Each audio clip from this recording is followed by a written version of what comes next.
Hello everyone, welcome to our audiobook channel. If you enjoy the story or want to hear more exciting content, don't forget to like, subscribe to the channel, and leave a comment. Your feedback helps us improve and bring even more captivating stories. Enjoy listening. Chapter 1, Cinderella's Fear. Cinderella's Fear. I think that my boyfriend is planning to murder me.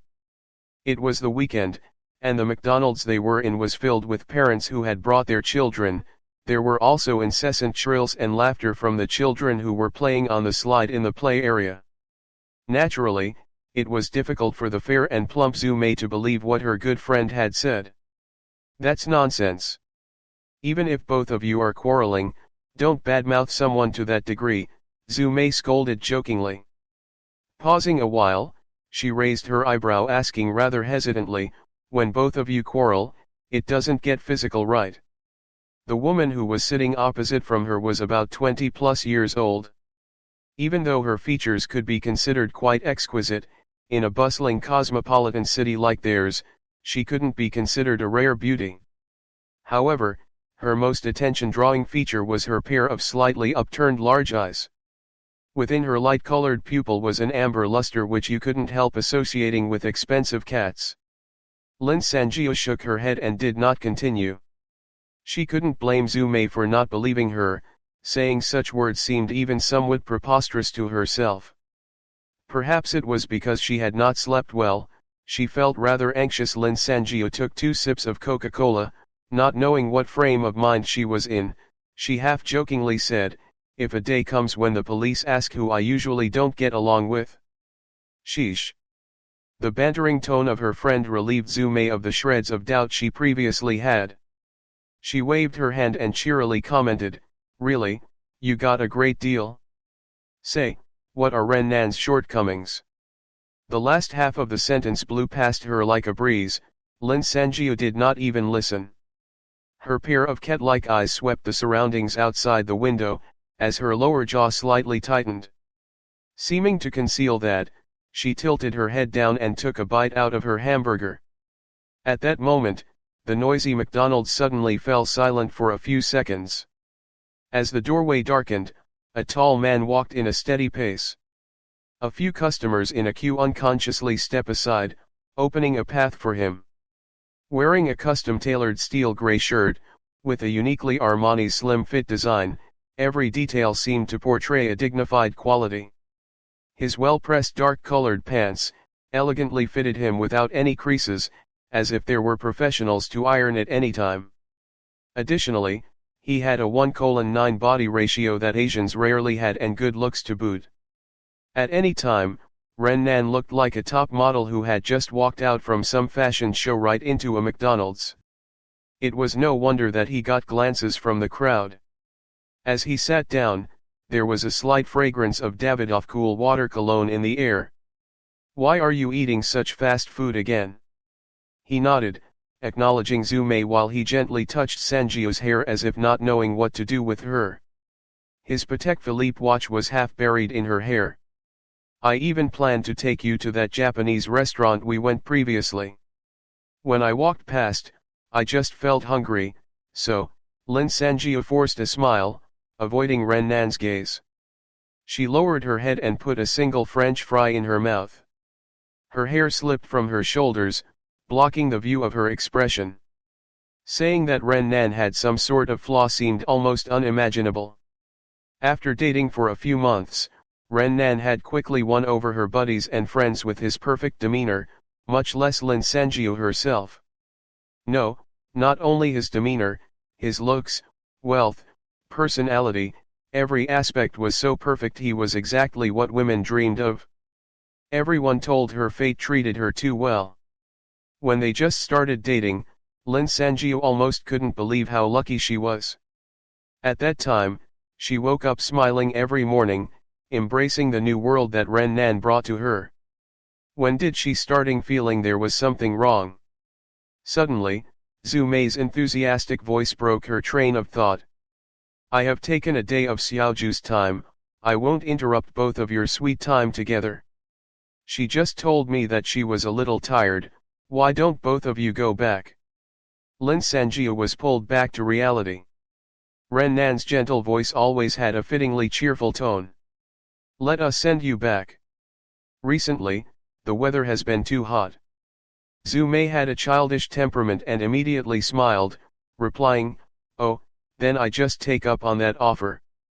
It is so bloody hot today, I just walked for a while, and I am covered with perspiration. The clothes on her back were still damp. As she did not have much appetite and saw that her good friend had finished eating, Lin Sanjia readily stood up. Her boyfriend and good friend followed suit and walked out of the McDonald's. The pavement outside had been baked by the afternoon sun, as a wave of heat surrounded the three of them. It was already October, but the intense heat did not show any sign of retreating. It continued holding their cosmopolitan city in its grip. Some of the people on the streets held umbrellas, and others had their forehead covered with perspiration. Everyone's face showed much discomfort. It was really too hot. Even at the height of summer, it wasn't that hot. Zhu Mei was most afraid of the hot weather. She had only walked a few steps but was already covered in sweat and had to continuously wipe her forehead. Lin Sanjia could feel several strands of her hair sticking to the skin at the back of her neck. As she could not stand this unpleasant feeling, she couldn't help asking, where did you park your car?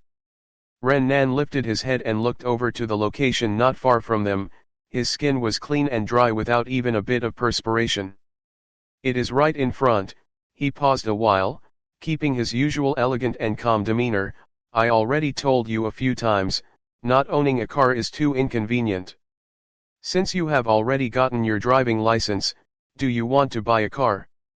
Zhu Mei immediately exclaimed enviously, you plan to buy a car for Xiaoju? You are really a Mr. Perfect. My boyfriend only bought me a teddy bear for my birthday. Lin Sanjia replied superficially with some agreeing sound, while she was totally not thinking about the car. It was lucky that Zhu Mei was a lively person. As Zhu Mei chatted noisily with Ren Nan, he did not notice the unease that Sanjia felt. 3 months before, Lin Sanjia had finally sweetly agreed to Ren Nan's countless request for her to move in. She packed her things, ended her housing rental, and moved to his condominium situated in the middle of the city. The many friends and colleagues who visited her new accommodation were all extremely envious. The moment they step out of the apartment, they would immediately pull her over and tell her, Xiaoju, you must hold on to such a good guy. Does Ren Nan have any brothers? Or friends who are still single? Don't forget to introduce one to me. You should talk to him about marriage soon. Her friends' celebratory voices seemed to reverberate in her ears. The emotions and excitement in Lin Sanjia's heart were 10 times her friends'. However, after they had stayed together for some time, her IQ, which had been lowered due to being in love, had slowly recovered. She started to gradually notice the details of her daily life. Right now, Lin Sanjia really couldn't explain it, but she felt a little fearful of Ren Nan. After Zhu Mei had disappeared around the corner of the old street, Ren Nan restarted the engine and the sound of the car merged with the traffic. In about 20 minutes, both were back at home. Ren Nan's condominium was located in the most expensive district, and its construction was only completed 2 years before. Every inch of tile represented a kind of lifestyle that only normal folks like Lin Sanjia could dream of. And now, she had almost gotten used to her new lifestyle, if not for the cloud of doubt in her heart that got heavier day after day. The penthouse apartment occupied the entire 38th floor. Following the ding sound of their personal elevator, the door opened, and both of them walked into the living room. Responding to the movement of the elevator, the living room's soft lights switched on one by one. I bought some cola today, do you want a can? Putting down her bag, Lin Sanjia headed to the kitchen. She hid the thumping of her heartbeat and smiled at Ren Nan as if nothing happened, conscious that her expression hid her feelings perfectly. Ren Nan also walked over, wearing his usual tender smile. Okay, whatever you buy is great. She didn't know when it started, but this sort of fairytale-like sweet talk sounded strange to Lin Sanjia.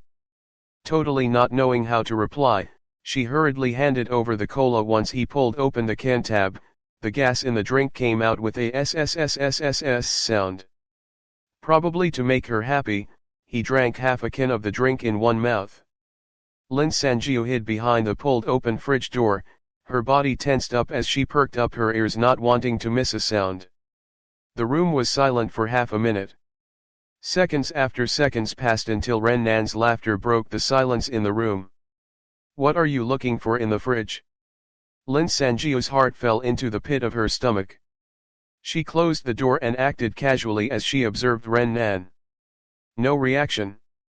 Swallowing a can of cola full of carbon dioxide down into his stomach, Ren Nan did not even show an intention of burping, as if he had just drunk a black pool of stagnant water.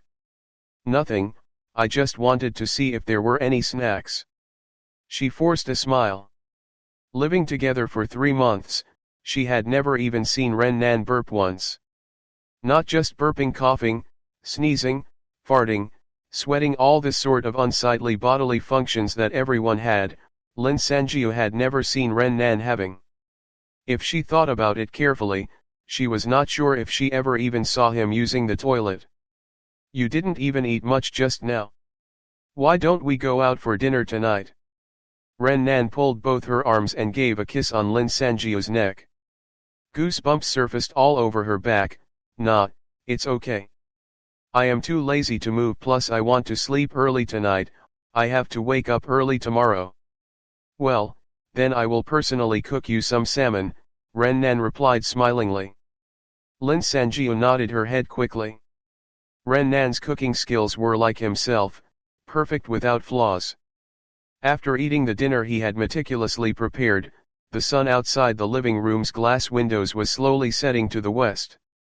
As the sky darkened, it turned to a star-filled nightfall. There is an ongoing global heat wave.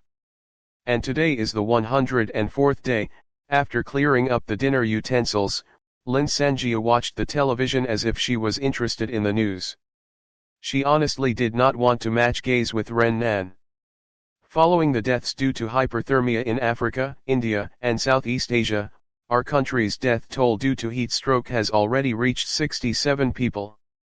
Relevant experts remind all.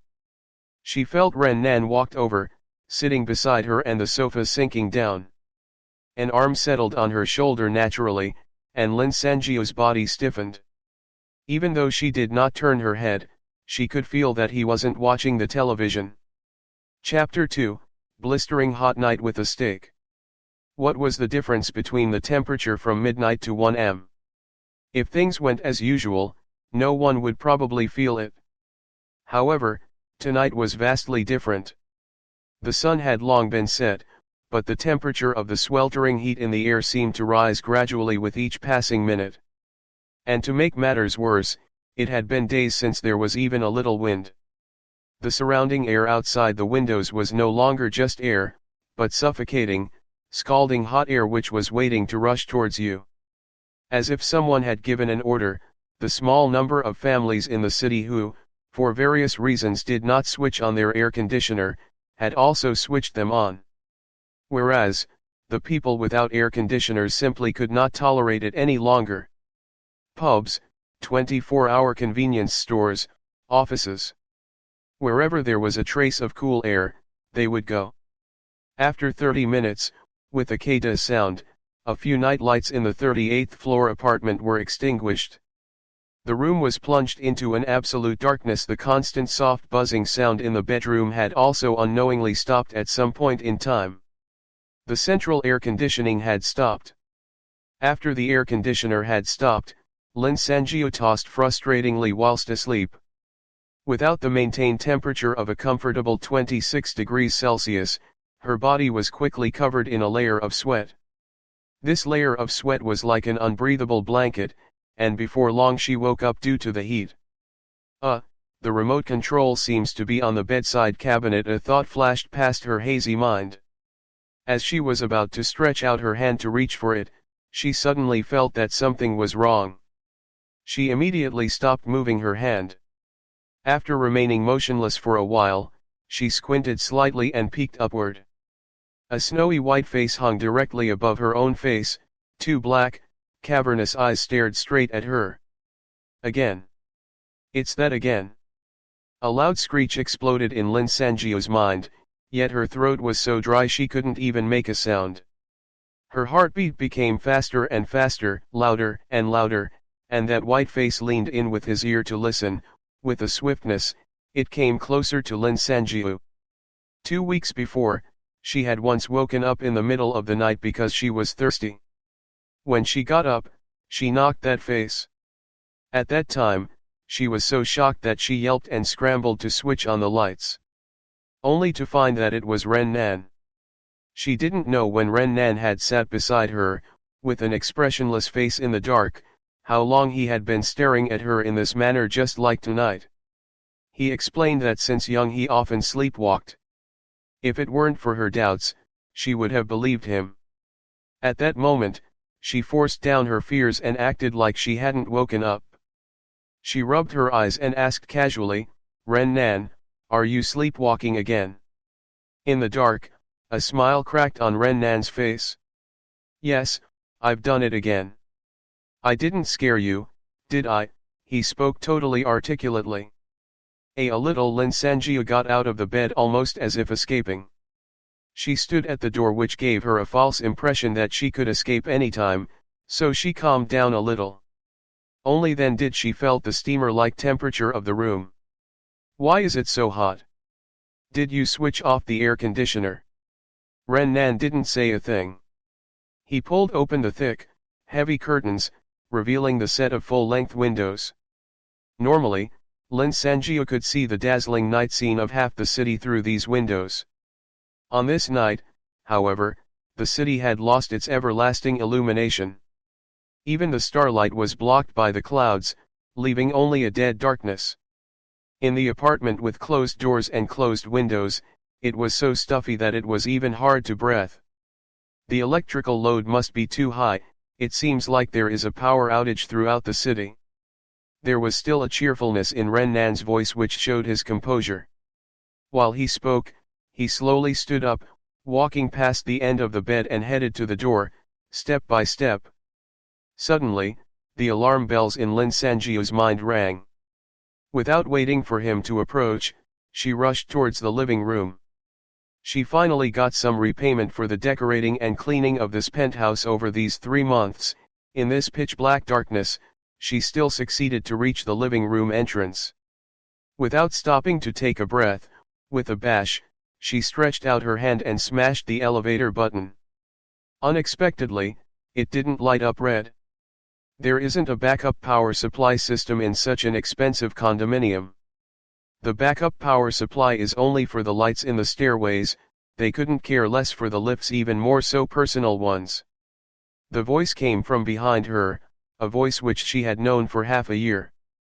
Ren Nan was just as gentle, but as he enunciated his words, Lin Sanjiu heard a wetness in his tone. As if Ren Nan could not control the saliva secreting in his mouth. In the dark, the shadowy, blurry outline which represented Ren Nan crept towards her, finally stopping in the middle of the living room. Lin Sanjiu felt giddy. Her sixth sense was right. A sense of regret welled up in her heart. What do you want to do? Your senses are quite keen. Ren Nan swallowed a mouthful of saliva. You should have already felt it. But you should really listen more closely to your intuition, otherwise, you wouldn't have followed me back here. Over these few days, you should have felt conflicted. I really should thank you for your trust. Lin Sanjiu did not realize it herself, but her clenched fists were now trembling uncontrollably. Xiaoju, in such a hot weather, are you sweating a lot? Ren Nan suddenly asked such a random question with concern. Lin Sanjiu was stunned. She touched her arm subconsciously, finding that she only had a thin layer of perspiration on her skin. She started wondering why he would ask about this now. Ren Nan nodded his head in a satisfied manner. Xiaoju, you're great. I didn't groom you for half a year in vain. What the hell was he talking about? She did not understand a single thing he was saying. Lin Sanjiu wanted to open her mouth to say something, but realized that her jaw was quivering. The thought that had been in her head for these few days made her say something that she never thought she would. Are you going to eat me? Your intuition is really sharp, the black figure praised. Lin Sanjia was infuriated by his attitude. A complex mixture of fear, indignation, and bewilderment arose, and she did not feel as helpless as before. Stop bullshitting. Who are you? Why did you choose me? Don't you dare try anything. All my friends know that I am staying at your place, the words flowed out like a tidal wave. She purposely raised her voice, secretly hoping that someone would be able to hear her, as she felt her way to the open concept kitchen at the side of the living room. Ren Nan sighed. On the account that you have accompanied me for 6 months, I will explain things to you before you die. He raised his hands and snapped his fingers. With a sudden boom, one of the glass walls in the living room shattered into 1,000 pieces. A wave of heat, unlike what Lin Sanjiu had felt before, rushed past the glass pieces and engulfed the room. This was accompanied by a muffled scream from a distance. The last bit of remaining leftover cool air from the air conditioner was swallowed in an instant. Why is it so hot? It was as if someone had taken the entire city and roasted it over a barbecue pit. Before Lin Sanjiu could react, Ren Nan spoke in his gentle voice again. From night onwards, this world is no longer the world that you people are familiar with. In this new world, according to your metric, it is 56 degrees C. Lin Sanjiu was dumbfounded. At 56 degrees Celsius, normal humans would have died a few times over due to acute hyperthermia and severe dehydration. With this sudden thought, she quickly touched the back of her neck. Unexpectedly, Lin Sanjiu did not really sweat much more. See. I have only nurtured you for a few months, and you already evolved and gained the heat resistance adaptation and keen senses traits. 2 traits, as expected from a potential seed I've spotted the first time I saw you. Too bad, this new world came too early, otherwise, I would have liked to nurture you for 2 years before consuming. After the glass wall was shattered, a dim light flooded the living room. With the aid of that bit of light, Lin Sanjiu could see Ren Nan's face clearly. His usual handsome model-like features gradually gave way to his large mouth, that kept getting wider and wider. Clear bright saliva poured from the corners of his mouth without restraint, and at this time, Lin Sanjiu was already forced to the corner of the kitchen. I still don't understand. What sort of creature are you? Why do you want to eat me? I don't know what evolution or powers you are talking about. Didn't you say you would explain it to me? Then, tell me.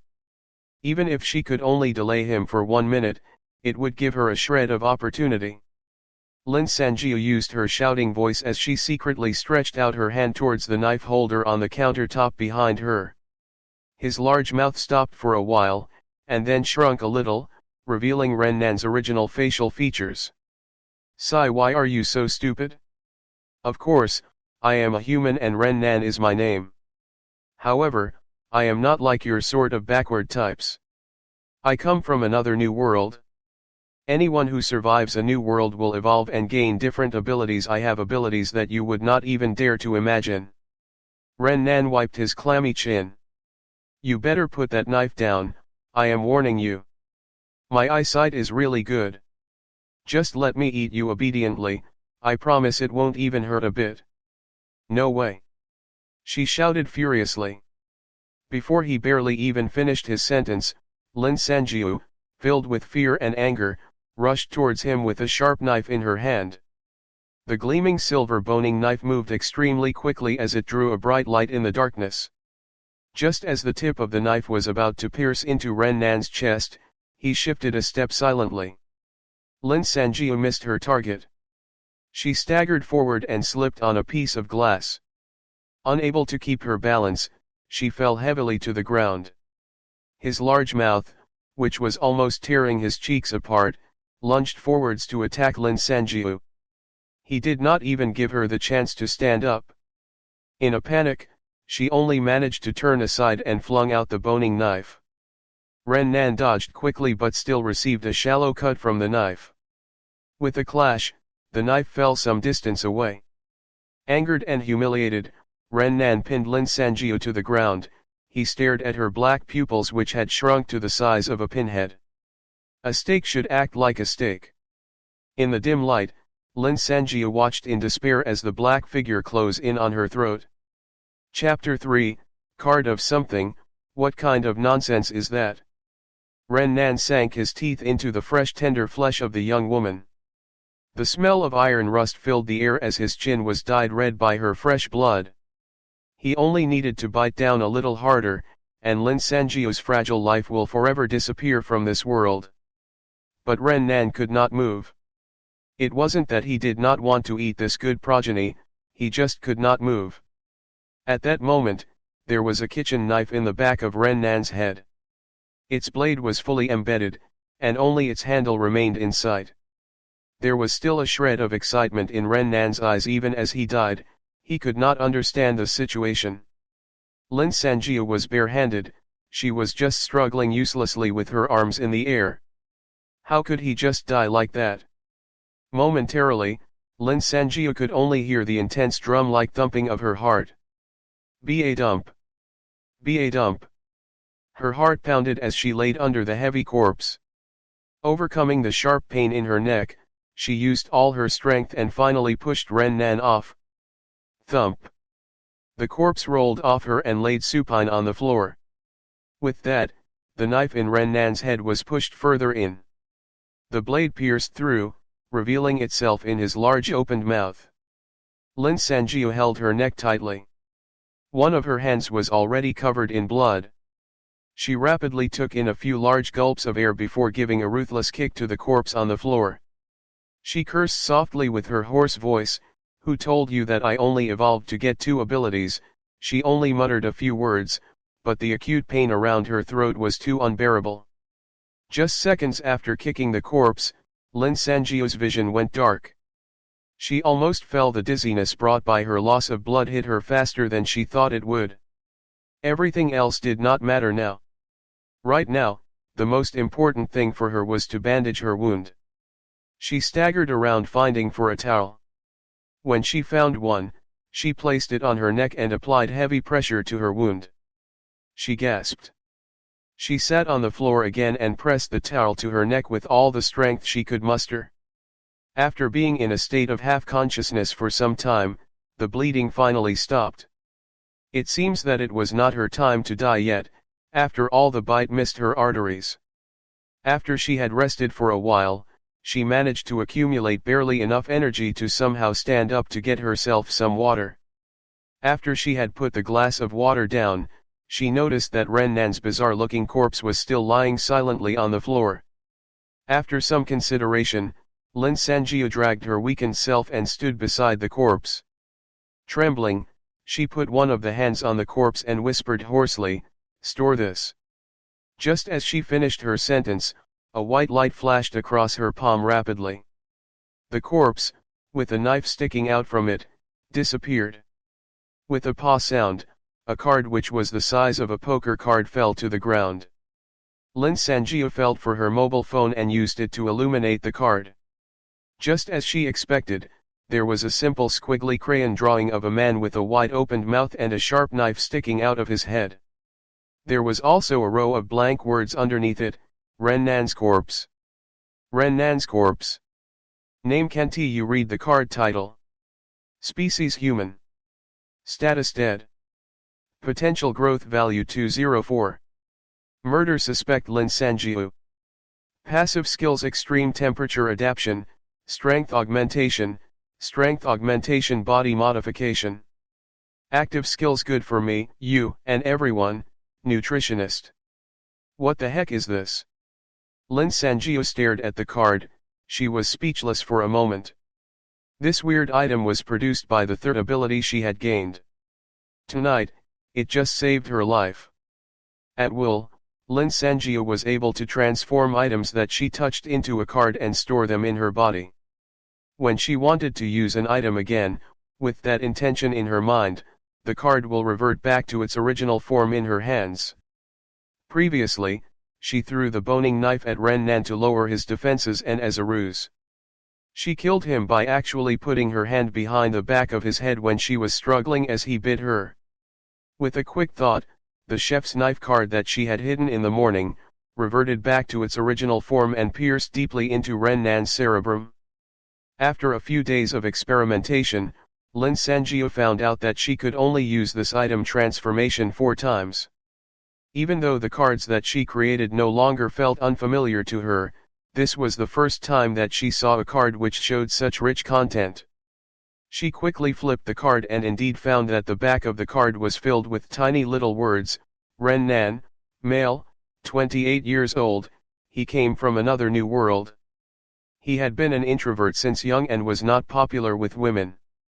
He even received a love confession from an older male schoolmate. When the new world arrived, he struggled to survive, you get the point. Anyways, after he had arrived in the world belonging to the murder suspect, Lin Sanjiu, Ren Nan ate a multimillionaire who had the potential growth value of 2. He took over the man's wealth and got close with the murder suspect, Lin Sanjiu, with a hidden agenda. When he was about to consume Lin Sanjiu, he was killed instead. It is frustrating enough that you don't reveal what you should, you even labeled me as a murder suspect. Feeling a little gloomy, Lin Sanjiu ran her finger across the paragraph. The words disappeared, and the next paragraph slid in and appeared on the surface of the card. Good for me, you, and everyone, you can spot a person with high potential growth value in a large population with your perception. Through intimate skinship, kissing, hugging, etc., this ability is able to activate a normal human's potential, speeding up the party's evolution and allowing that person to gain their abilities more quickly. This is what's called a win-win situation. Nutritionist: after you finish consuming a person, you can efficiently inherit the potential growth value, evolved abilities, and body constituency of your meal. A balanced and nutritious diet will guarantee a better tomorrow. Note: the knife in his brain was manufactured in Germany. It is sharp, lightweight and sturdy. $599.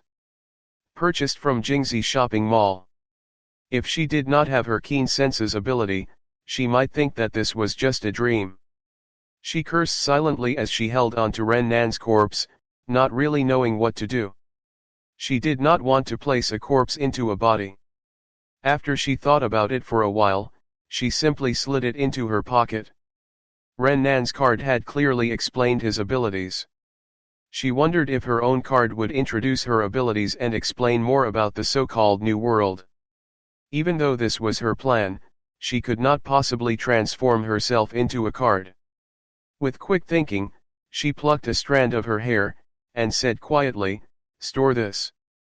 With a flash of white light, another card appeared on her hand. Hair. Owner: Lin Sanjiu. Condition: black, healthy and a little dry on the ends. Function: it is annoying when it gets stuck on a broom. Note: according to the condition of roots, the owner may start balding around 40. What the heck? It was totally useless. Frustrated, Lin Sanjiu gestured her hand in the air. A white light flashed, and the hair disappeared into the darkness. Is this a new world with a high temperature climate? She was preoccupied with this thought. 56 degrees Celsius. It already felt unbearable for a person like her who had evolved and gained heat resistance adaptation. She wondered what it was like for other normal people. Suddenly, she shuddered and jumped down from the sofa. Zhu Mei. How did she almost forget her friend? Thinking that Zhu Mei could be in danger right now, Lin Sanjiu ignored the fact that she was still injured. She searched hastily for a backpack and rushed into the kitchen. She stuffed all the bottled beverages and drinks she could find into the backpack. Then, after changing into a more comfortable sports attire, she searched for the keys for the emergency exit and ran into the dark stairway. After she had run downstairs, she found herself quite breathless. It was 38 floors after all. She wiped the sweat from her forehead, drank a mouthful of water and continued toward the basement. Ren Nan's car, or rather the car that belonged to the man he had eaten, was parked at basement 1. As Zhu Mei apartment was a 20 minutes drive away, there was no way that Lin Sanjia would choose to walk in such a high temperature. Once she stepped into the car park, Lin Sanjia was surprised by the heat wave that hit her. As she looked around, she switched off the phone's flashlight expressionlessly. There was no need for a flashlight here. At this moment, every single car here had their headlights on. All the cars had their engines running. The rumbling sounds of their engines assaulted the entire space as the acoustics in the car park amplified the noise by 10 times. With hundreds of exhaust pipes spewing out hot air, the half-sealed car park had truly turned into an oven which was at least 3 degrees Celsius to 4 degrees Celsius warmer than the outside temperature. Everyone who could make it to the car park was here. Due to the power outage throughout the city, the people who could not endure the harsh high temperatures naturally hid in their own cars where they could find working air conditioners. Barely walking just a few steps in this hot stifling space, Lin Sanjia could feel that the clothes on her back were totally drenched in sweat. When she walked past each car, she could see the terrified faces of strangers behind every car window. Some of the people were continuously attempting to make calls, some of them were crying uncontrollably as they hugged their children, some people had already lost consciousness, perhaps because they were already dehydrated when they reached the car park. There were even some people who were staring at her flabbergastingly, apparently unable to understand how she still had the strength to walk around. Despite the cool air in their cars, many people's faces were faintly shrouded in despair. The air conditioners in their cars could only merely prolong their time. Once they ran out of petrol or electricity, with the terrifyingly high temperatures outside their cars, there was little chance for anyone in this car park to survive this. Lin Sanjia knew very clearly that she did not have the ability to help these people who were in their cars. She only had 5 bottles of mineral water, 3 cans of cola and a few packets of plasters. With this amount of water, she did not know how long she would last. Gritting her teeth, she suppressed the sympathy she felt and concentrated on looking for the familiar outing. When she did, she rushed into the car as if she was escaping. She gave it some thought and decided not to switch on the air conditioner. She only rolled down the car window. In any case, she would not die from the heat. At most, she would only feel some discomfort. She decided to save the precious petrol and electricity for Zume. Lin Sanjia wiped her sweat away, held onto the steering wheel and drove the car slowly out of the car park. Compared to the steamer-like environment in the car park, the 56 degrees Celsius temperature outside made Lin Sanjia feel slightly better. The streets were empty. There were almost no cars on the road, likely because most people were unwilling to waste that electricity and petrol. The cars that were parked at the 2 sides of the road were like the cars at the car park. Their engines were switched on. The people within the cars similarly wore faces of fear and despair as they savored their last bit of cool air. Just when Lin Sanjia swerved past a red Mazda, a sudden black shadow flew towards her from the left. With a low-sounding bang, it hit the Audi's door violently. Chapter 4, The 10 Minutes with Mom. I will kill all of you shameless bastards. Hiding in your own cars, with the air conditioners in your cars, while letting us suffer. Huh. The loud low thump on her car door was accompanied by an angry inarticulate yelling from the side of the road. Scared by the black shadow, Lin Sanjia lost control of her car for a moment. She hurriedly stepped on the brake. The car let out a horrible sounding, sharp screech, fortunately coming to a stop before she hit the guardrails at the side of the road. She turned to look behind and saw a man in a sleeveless shirt. He was sweating profusely and was now throwing bricks crazily at the red Mazda. As he threw the bricks, he scolded, You are all trash, come out here, come out." Before he could finish his sentence, he fell backward and fainted. Clearly, she was caught in a crossfire just now. She exhaled deeply and turned her gaze away from her rear mirror. She could still feel some trepidation. An insane irritability, comas, hallucinations. These were all symptoms of dehydration due to the high temperature. She took another deep breath, hit the accelerator and sped toward Zume's residential complex. She had been to Zhu Mei's apartment multiple times before. After 20 minutes, Lin Sanjiu parked the car carefully and turned off the engine after her headlight shined on the Rongjun residential complex sign. She took the key, carried her backpack, switched on the flashlight on her phone and headed towards the metal door at the entrance of the complex. The location of the residential complex was a little remote, so usually, there were very little people nearby. Under such circumstances, it was now as quiet as a ghost town.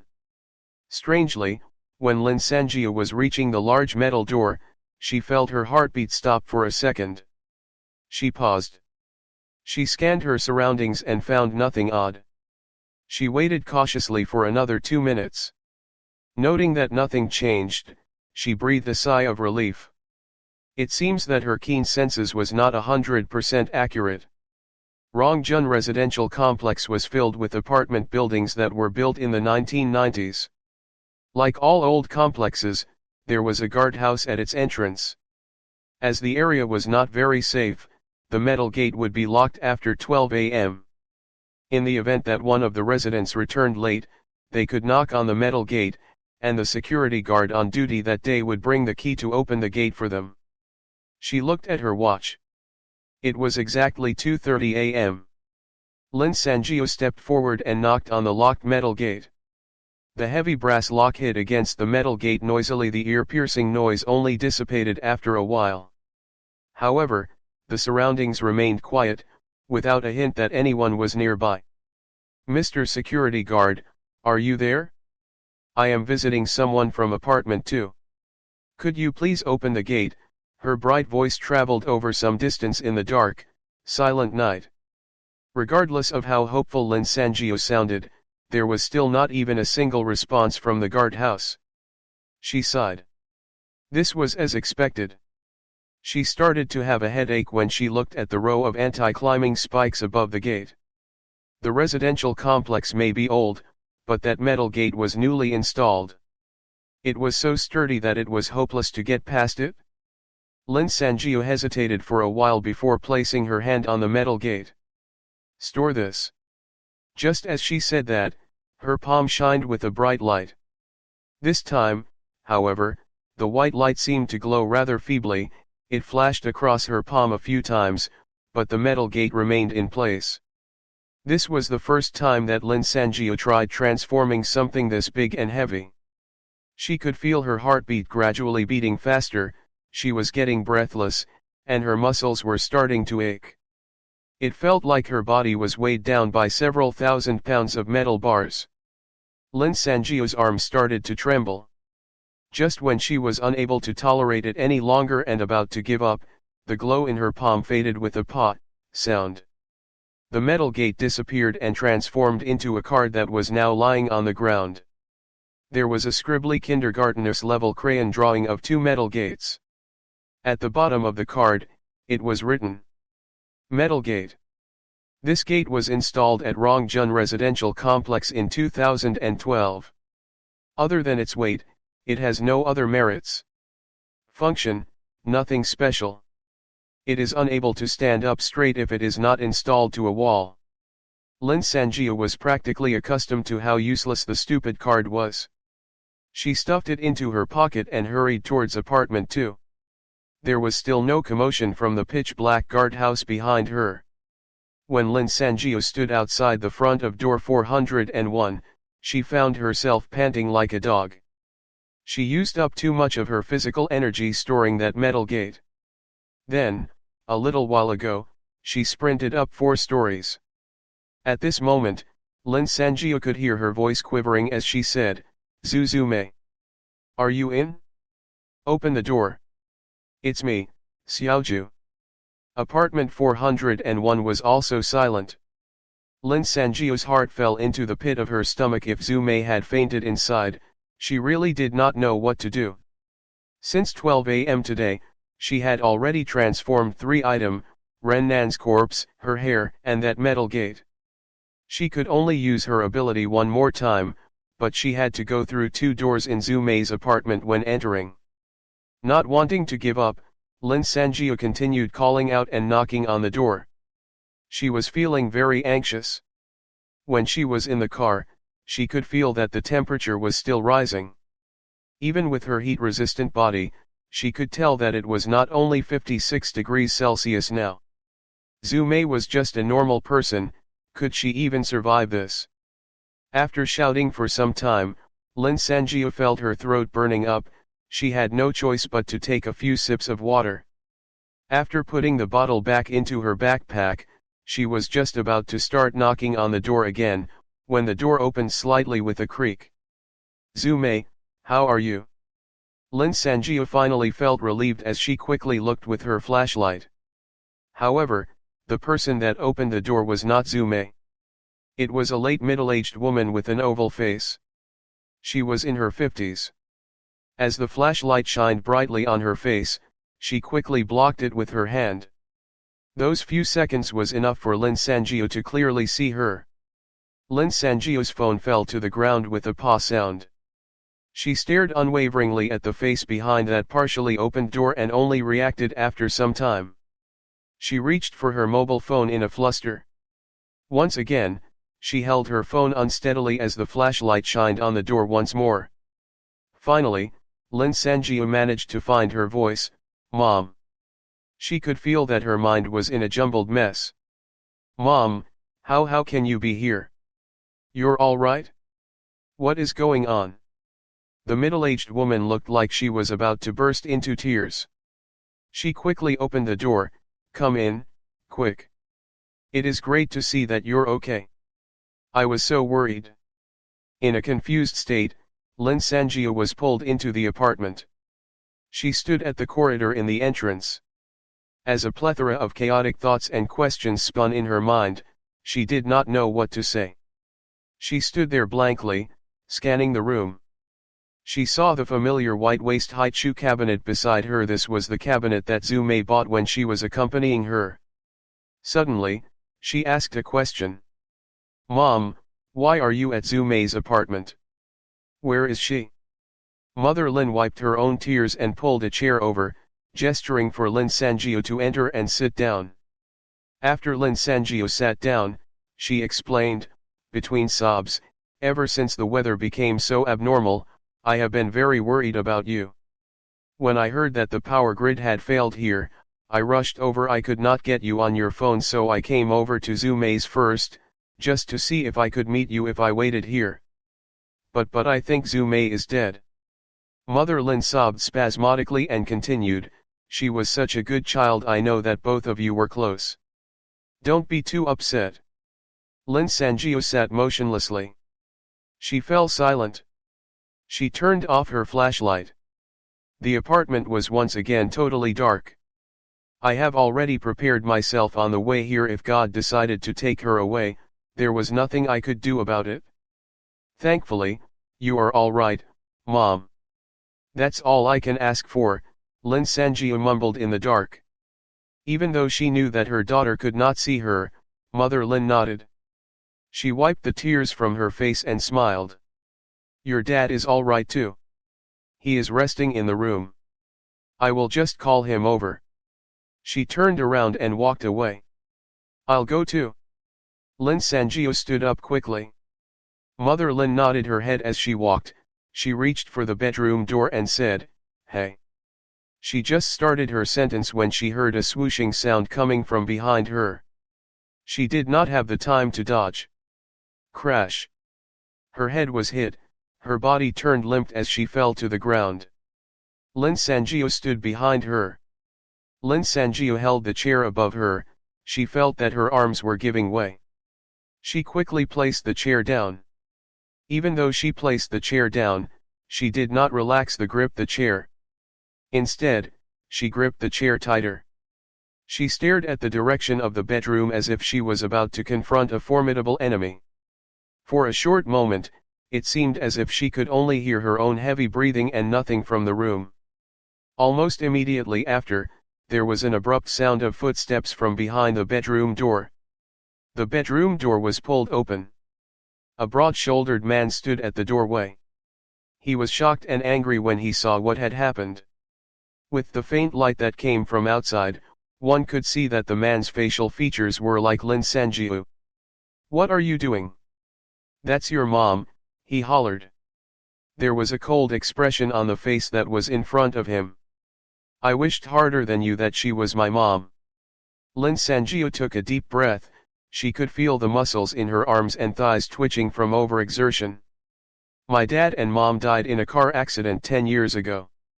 Verifying their corpse and arranging for their burial, I did all of that myself. So who are the two of you? And where is my friend?" Chapter 5, Incoming Crisis. The woman, curled up on the ground, and gave a low moan. It broke the tense atmosphere. That was quite painful. Seeing Mother Lin standing up, rubbing the back of her head, Lin Sanjiu could even feel the twitching at the corner of her eyes. Things were not going well. 2 against 1. Apart from the fact that there was a large tall man in the other party, she was so exhausted that her limbs were feeling weak. She did not even have a single ability which she could use to defend herself. Mother Lin stood up straight and cracked her neck. When she turned to face Lin Sanjiu, she had already turned into a young stranger who was about 17 or 18. "Oh well. What have we done?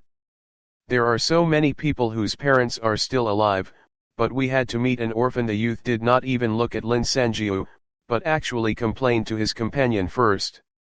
Father Lin nodded silently as he walked 2 steps out from the bedroom. After that, Father Lin turned into a redhead middle-aged woman. "Did she manage to hurt you just now?" she asked in fluent Chinese. The youth grinned, showing his set of white teeth. "Of course not, she isn't that strong." Witnessing the two of them talking naturally with each other, acting as though there were nobody else present, Lin Sanjiu felt somewhat bitter. She stealthily edged backward and asked in a trembling voice, "Are both of you also from a new world?" Her question seemed to have suddenly piqued the youth's interest. "Huh? So you actually know that much? We really underestimated you. That was why you totally showed no mercy just now." I already noticed just now that you have already evolved a little. Your potential growth value must be quite high." The youth's manner of speaking was particularly quick and lively. It sounded as though he was talking about his favorite game. If the young man did not trick her into the apartment by disguising as her dead mother, Lin Sanjiu would have really lowered her defenses. "Is my friend really dead?" The youth shrugged in an exaggerated manner. "There is a person in the bathroom. Her dehydration seems really bad, so she was probably trying to get some water. But I think there is a drought here? So anyway, not even a single drop of water came out from the tap. Right, she doesn't look too good, dead. So I would recommend you not to go over to take a look." Her tears poured out uncontrollably. Lin Sanjiu quickly wiped them away as she continued staring at the 2 people in front of her. She took another step back. She had already met a person like Ren Nan who was an post-human one from a new world. Unexpectedly, she managed to meet another 2 of them. Lin Sanjiu could not help feeling extremely wary of them. "If you 2 did not kill my friend, why are both of you here? Why did you trick me into the apartment?" The young man spread his arms out and replied, "It is not as if we could choose where we appear when we get here. We are quite lucky that we appeared in a person's apartment. There is even a bed here for us to rest anyway. When we came here, your friend was already dead. Then, why did you disguise yourselves as my parents to trick me? How did you know my parents?" It was obvious that this youth enjoyed talking. He had revealed quite a lot of information in such a short time. Lin Sanjiu noticed that and purposely chose to ask these questions, as she planned the conversation. It was unclear if she saw through her plans, but before the young man could reply, the redhead woman gestured in an irritated manner to stop the young man from answering enthusiastically. "I planned for you to come inside," she said coldly. With a metallic sound, the redhead woman's nails suddenly grew by half a meter. It shined with a faint luster in the dark. She laughed and said, "I wanted to see how far people in this world have evolved." Just as redhead woman's nails extended, Lin Sanjiu kicked the chair forward to block the path of the 2 people. At lightning speed, Lin Sanjiu turned and ran. Fortunately, she did not close the door when she entered, so she had an escape route. Without even turning her head once, she sprinted for the stairway's exit, skipping steps as she ran down the stairs. She could hear the immediate footsteps behind her. They continued to chase after her. Midway, she could even hear the young man complaining, "She injured me again." Next, she could not hear anything at all as a single thought occupied her entire mind: escape. She felt as if she had used up all the oxygen in her body. Her lungs began to hurt with a burning sensation. Each time she took a breath, the boiling hot air scalded her trachea. She was not afraid, but the pain was unavoidable. In addition to that, she was still wounded, and her limbs felt weak. She simply could not run that quickly in this condition. Just when she could see the entrance of the residential complex, she heard a swish sound beside her ear as metallic nails swiped through the air. Gritting her teeth, she did a forward roll. With that, Lin Sanjiu managed to avoid those metallic nails which belonged to the redhead woman behind her. She rolled a meter forward, turned her head and realized that the pair were about to reach her. Just as they reached out towards her, a piece of white thing was abruptly flung into the air by Lin Sanjiu.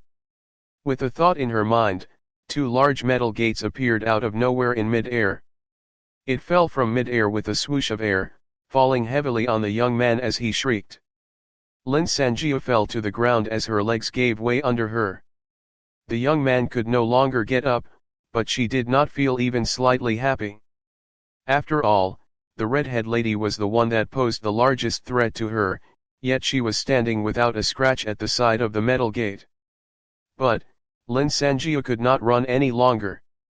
Each time she transformed a card, it took energy from her. Reverting the metal gate back to its original form had sapped the very last bit of energy that Lin Sanjiu had. Right now, she could not even stand up, so she laid on the ground staring at the redhead woman, feeling extremely bitter. Unexpected, the redhead woman sighed and did not continue chasing her. She remained where she was and sat down. She frowned and turned back to talk to the youth. "Why are you so stupid?" The youth, who was trapped under the heavy metal gates, did not actually seem to be mortally injured. He tried hard to cough out twice, gasped, then retorted, "I am made of real flesh and blood, I am real and corporeal, obviously I can't run as fast as you." He coughed twice. "I feel terrible, the metal gate is pressing against my windpipe." The redhead woman tooted and smiled coldly as she said, "Yeah, you are made of a body of fats. That's why you are so slow. I don't know how you were able to survive till today." "Well, that is obviously because I have a very high growth potential." Lin Sanjiu could not believe her eyes as she saw the two people, who had chased after her, bickering with each other as if they had forgotten about her existence entirely. "I mean, aren't you going to kill me?" "What?" The young man stuck his head through the metal rails of the metal gates and looked at her with astonishment. "Big sis, did you think we were trying to kill you? No wonder you ran like crazy. I was yelling at you, but you did not stop. My evolution is already that advanced, why would I bother to kill you? You are like a newly hatched chick. How would that benefit me?" Looking at the highly evolved person who was stuck under the metal gates, Lin Sanjiu's mouth twitched, but she did not say a word. At the same time, she felt her heart falling heavily back into her stomach.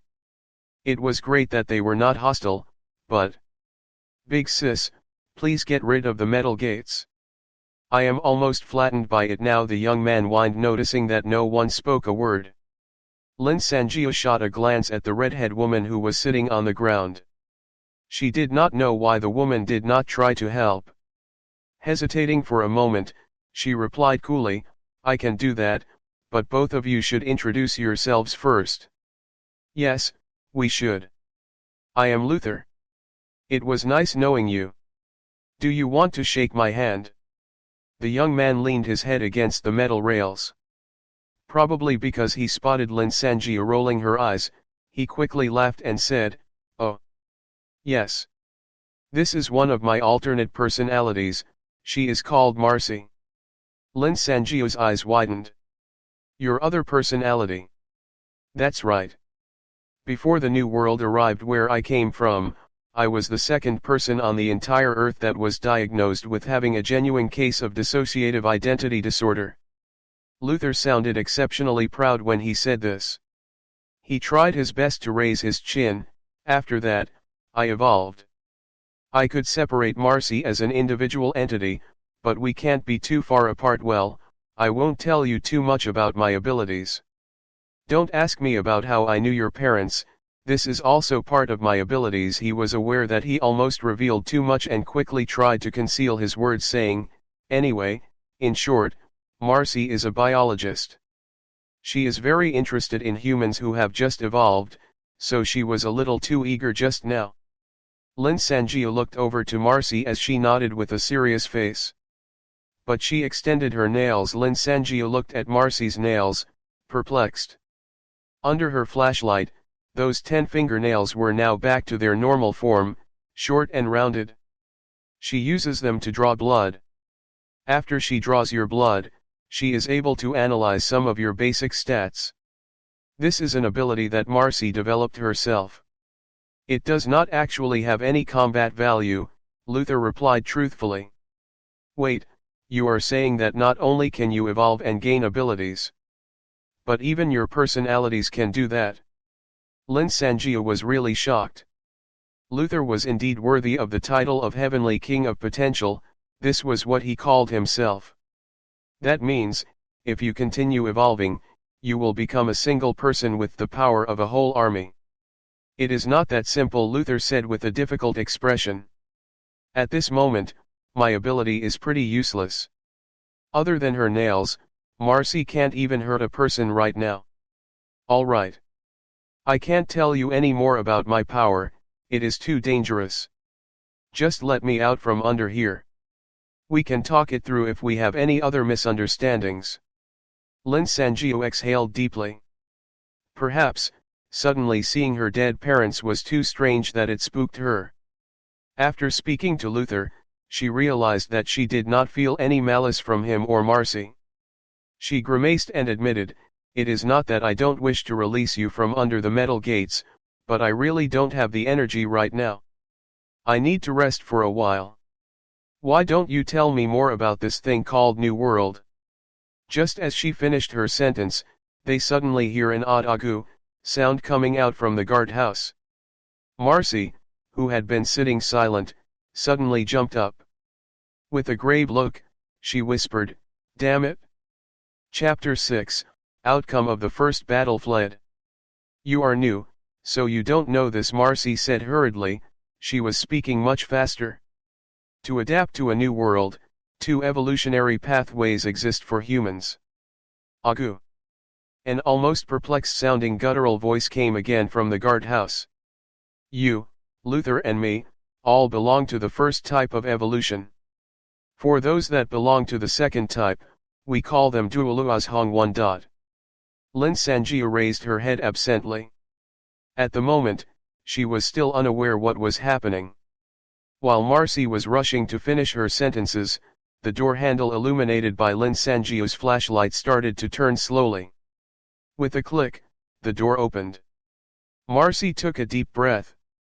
Duoluazongs will do anything to survive. Since I don't have any combat abilities at all, we will have to depend on you to defeat the Duoluazhong. Otherwise, we will not survive this. Her words shot out quickly like a machine gun. Just as she finished her sentence, she jumped up to the tree beside them, before Lin Sanjio could even react. Lin Sanjio looked at the spot that Marcy disappeared from, dumbstruck. Then, she looked at Luther, who was lying on the ground. Luther smiled at her rather helplessly, showing his sharp buck tooth. Big sis, I can't move anyway, stop looking at me, the Duoluazhong is coming out. She scrambled with her flashlight before pointing it back to the door of the guardhouse. When Lin Sanjio's gaze reached the door, she shoved and swallowed her intended "don't call me big sis" reply back into her stomach. She had never seen such a disgusting thing. Its wrinkled, viscous-looking dark brown skin clung tightly to its skeleton. At its joints, the excess skin accumulated in layers. It had shrunk to half the size of its original human body. Other than its bones and skin, there was not a single piece of flesh on its entire body. It was as if they had all been totally extracted. Above all, the worst thing, which raised goosebumps, was that barely human-like head. The area where its nose and mouth should have been was replaced with a large, long, and slender, needle-like instrument which was like a mosquito mouthpiece. As the Duoluazhong approached, saliva dripped from that needle-like instrument drop by drop. The creature, which barely looked human, was still wearing a security guard uniform. However, the uniform was simply too large for its current body, and even before it took 2 steps, the uniform slid to the ground. Missing its eyelids, its eyeballs turned in their sockets. The Duoluazhong locked its gaze on Lin Sanjiu. "Gu. You're all so beautiful." Unexpectedly, that needle-like instrument similar to a mosquito mouthpiece actually produced a drone of human speech. "Your skins look so supple, they must be so moist." Lin Sanjiu froze on the spot. Suddenly, there was a whisper from the ground beside her. "Big sis, we are all counting on you." The voice did not belong to Luther. Lin Sanjiu turned her head and found that it was not a handsome young man that was trapped under the metal gates. Instead, in his place, there was an honest-looking girl who was about 10. She had rosy cheeks and looked like a kid from the countryside. Apparently, one of Luther's ability was shape-shifting. Furthermore, the appearance of his transformation probably depended on his target. Just as this thought flashed across her mind, Lin Sanjiu scolded back, indignantly, "I'm also injured." She quickly took 2 steps back. As she retreated, Luther was revealed. Under the dim light from the flashlight, his small face showed an expression that was on the brink of tears. Seeing Luther, the desiccated corpse-like Duoluazhong, with a mosquito mouth part, paused for a moment, visibly. Lin Sanjiu stealthily shifted her position a little. "Sis," the desiccated corpse suddenly stepped 2 steps forward. It scared Lin Sanjiu, and she retreated 1 meter backward. She was on full alert. Yet, the desiccated corpse did not even give her a glance. Its pair of exposed eyeballs stared directly at Luther. "Sis, what are you doing here?" The desiccated corpse was too close. Before it could finish its sentence, the salivary fluid from its mouthpart had already dripped over Luther's face. It was clear that Luther shuddered for a moment from the disgust, yet he managed to control his expression perfectly.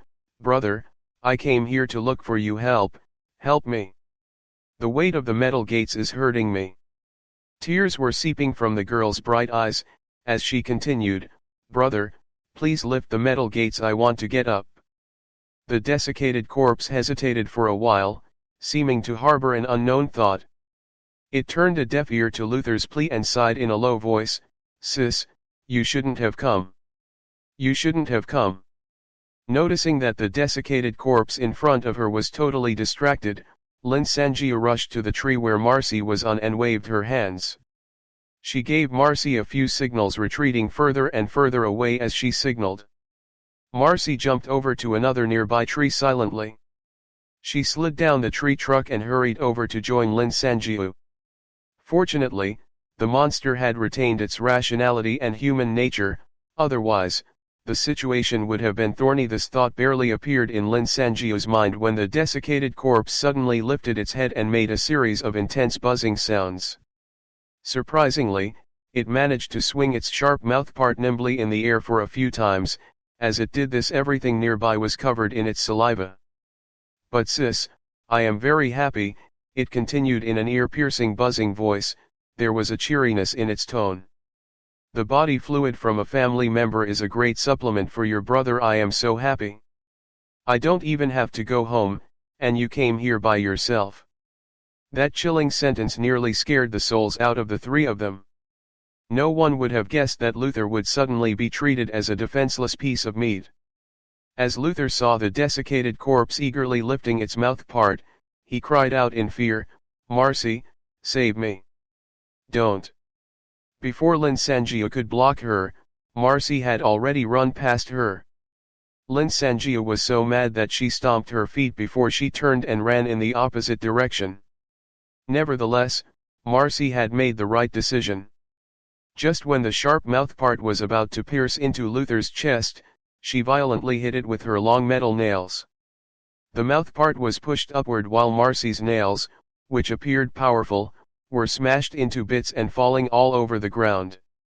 It was after all only for drawing blood. Facing a small obstruction, the exposed eyeballs of the desiccated corpse turned toward Marcy. It did not have even the slightest interest in her, instead, it buzzed, "Get lost. False blood and flesh sis, I am coming." When it lowered its head, it paused. Huh? Who are you? Where is my sister? Just like that, within the time of one breath, Luther, who was lying on the ground, had turned into a skinny, dark brown, and dried up corpse with a large and long mosquito-like mouth part. The two desiccated corpses stared at each other for a few seconds. Did you absorb my younger sister? Perhaps, the desiccated corpse was not that intelligent. As it realized that the flesh from its family member it was so close to getting suddenly disappeared, its mouth part vibrated rapidly in fury. Guak, I will kill you. This time round, it lifted its mouth part much faster. Just when Marcy was about to block it with her arm, the desiccated corpse whirled its mouth part to one side and pushed her away. She flew backward, landing heavily on the ground nearby. As he saw the sharp instrument coming down on him again, Luther closed her eyes, quietly preparing himself for his imminent death. He only heard a loud clash, and with this, the expected stab disappeared. Luther immediately opened his eyes. At that moment, he spotted Lin Sanjia making an urgent break. She stopped the car exactly beside the metal gates. At the same time, the desiccated corpse was knocked 2 to 3 meters away by the Audi. Lin Sanjia pushed open the car doors and jumped out. As she placed her hand on the metal gates, she shouted over to Marcy, loudly, "Marcy! Quick! Come over to drive the car." The desiccate corpse stood up furiously and approached them in large strides. The knock from the car had left it unscathed. Its angry buzzing voice seemed to grow even sharper, but Marcy was one step ahead. Just as Lin Sanjia got down from the car, she rushed over towards them. A white light flashed across her palm a few times. Lin Sanjia's body dripped with sweat as if she was standing under a shoriad. Her arm trembled more and more, but there was not the slightest hint that the metal gates were disappearing. Marcy threw herself into the car. She used one of her hand to open the back door of the car and yelled anxiously, "Quick, quick! It's reaching us! Can't you see I'm trying?"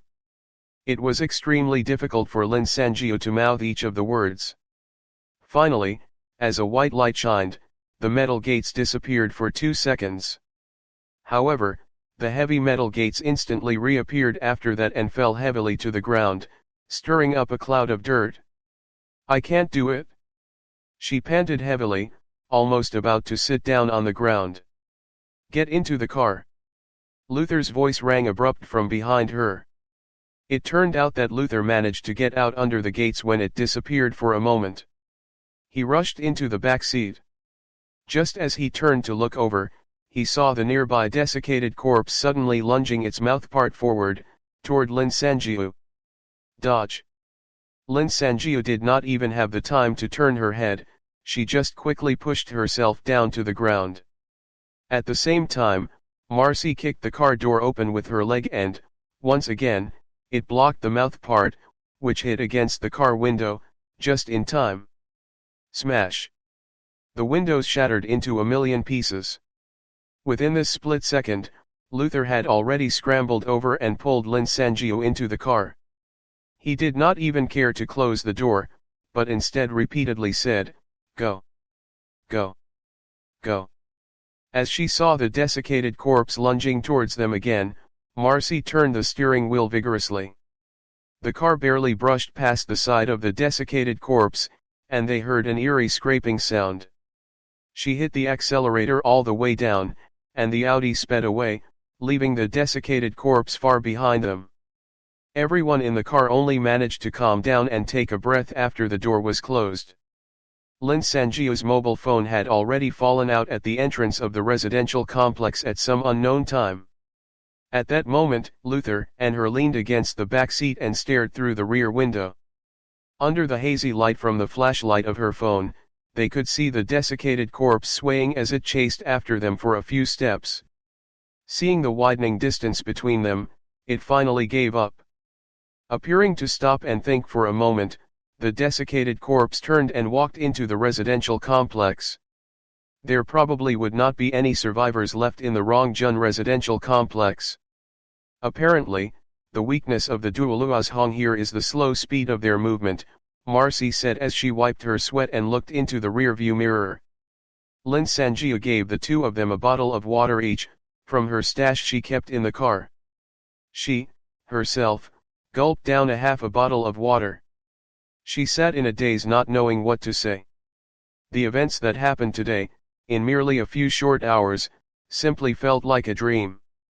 "Thank you, Luther," who was sitting beside her, said bashfully after drinking 2 mouthfuls of water.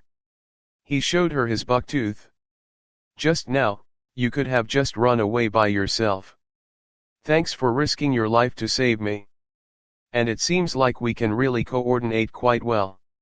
From the rear-view mirror, they could see Marcy's smile as she lifted one of her eyebrows.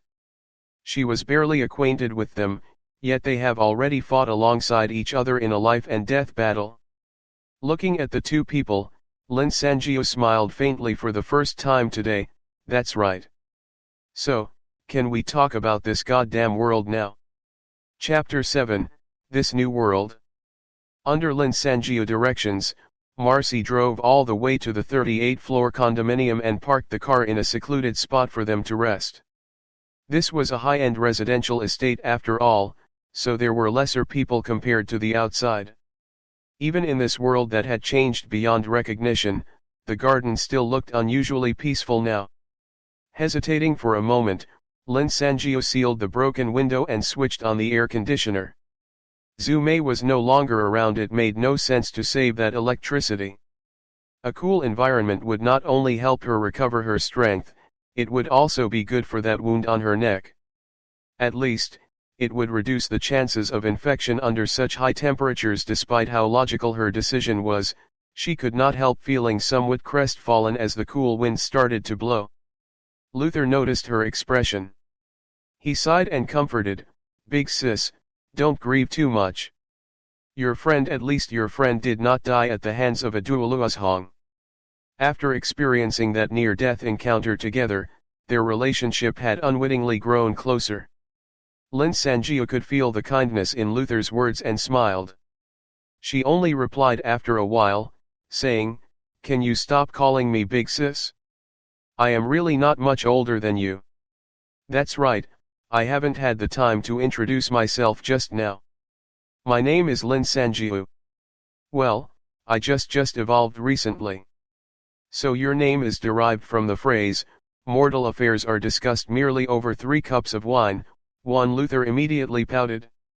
"My name can't compete with yours. I will call you Xiaoju. And, why did you tie a towel around your neck?" "Oh." His words reminded Lin Sanjiu. She quickly took off the wet and warm towel, exposing the messy, mangled wound. Luther suddenly drew a breath when he saw it.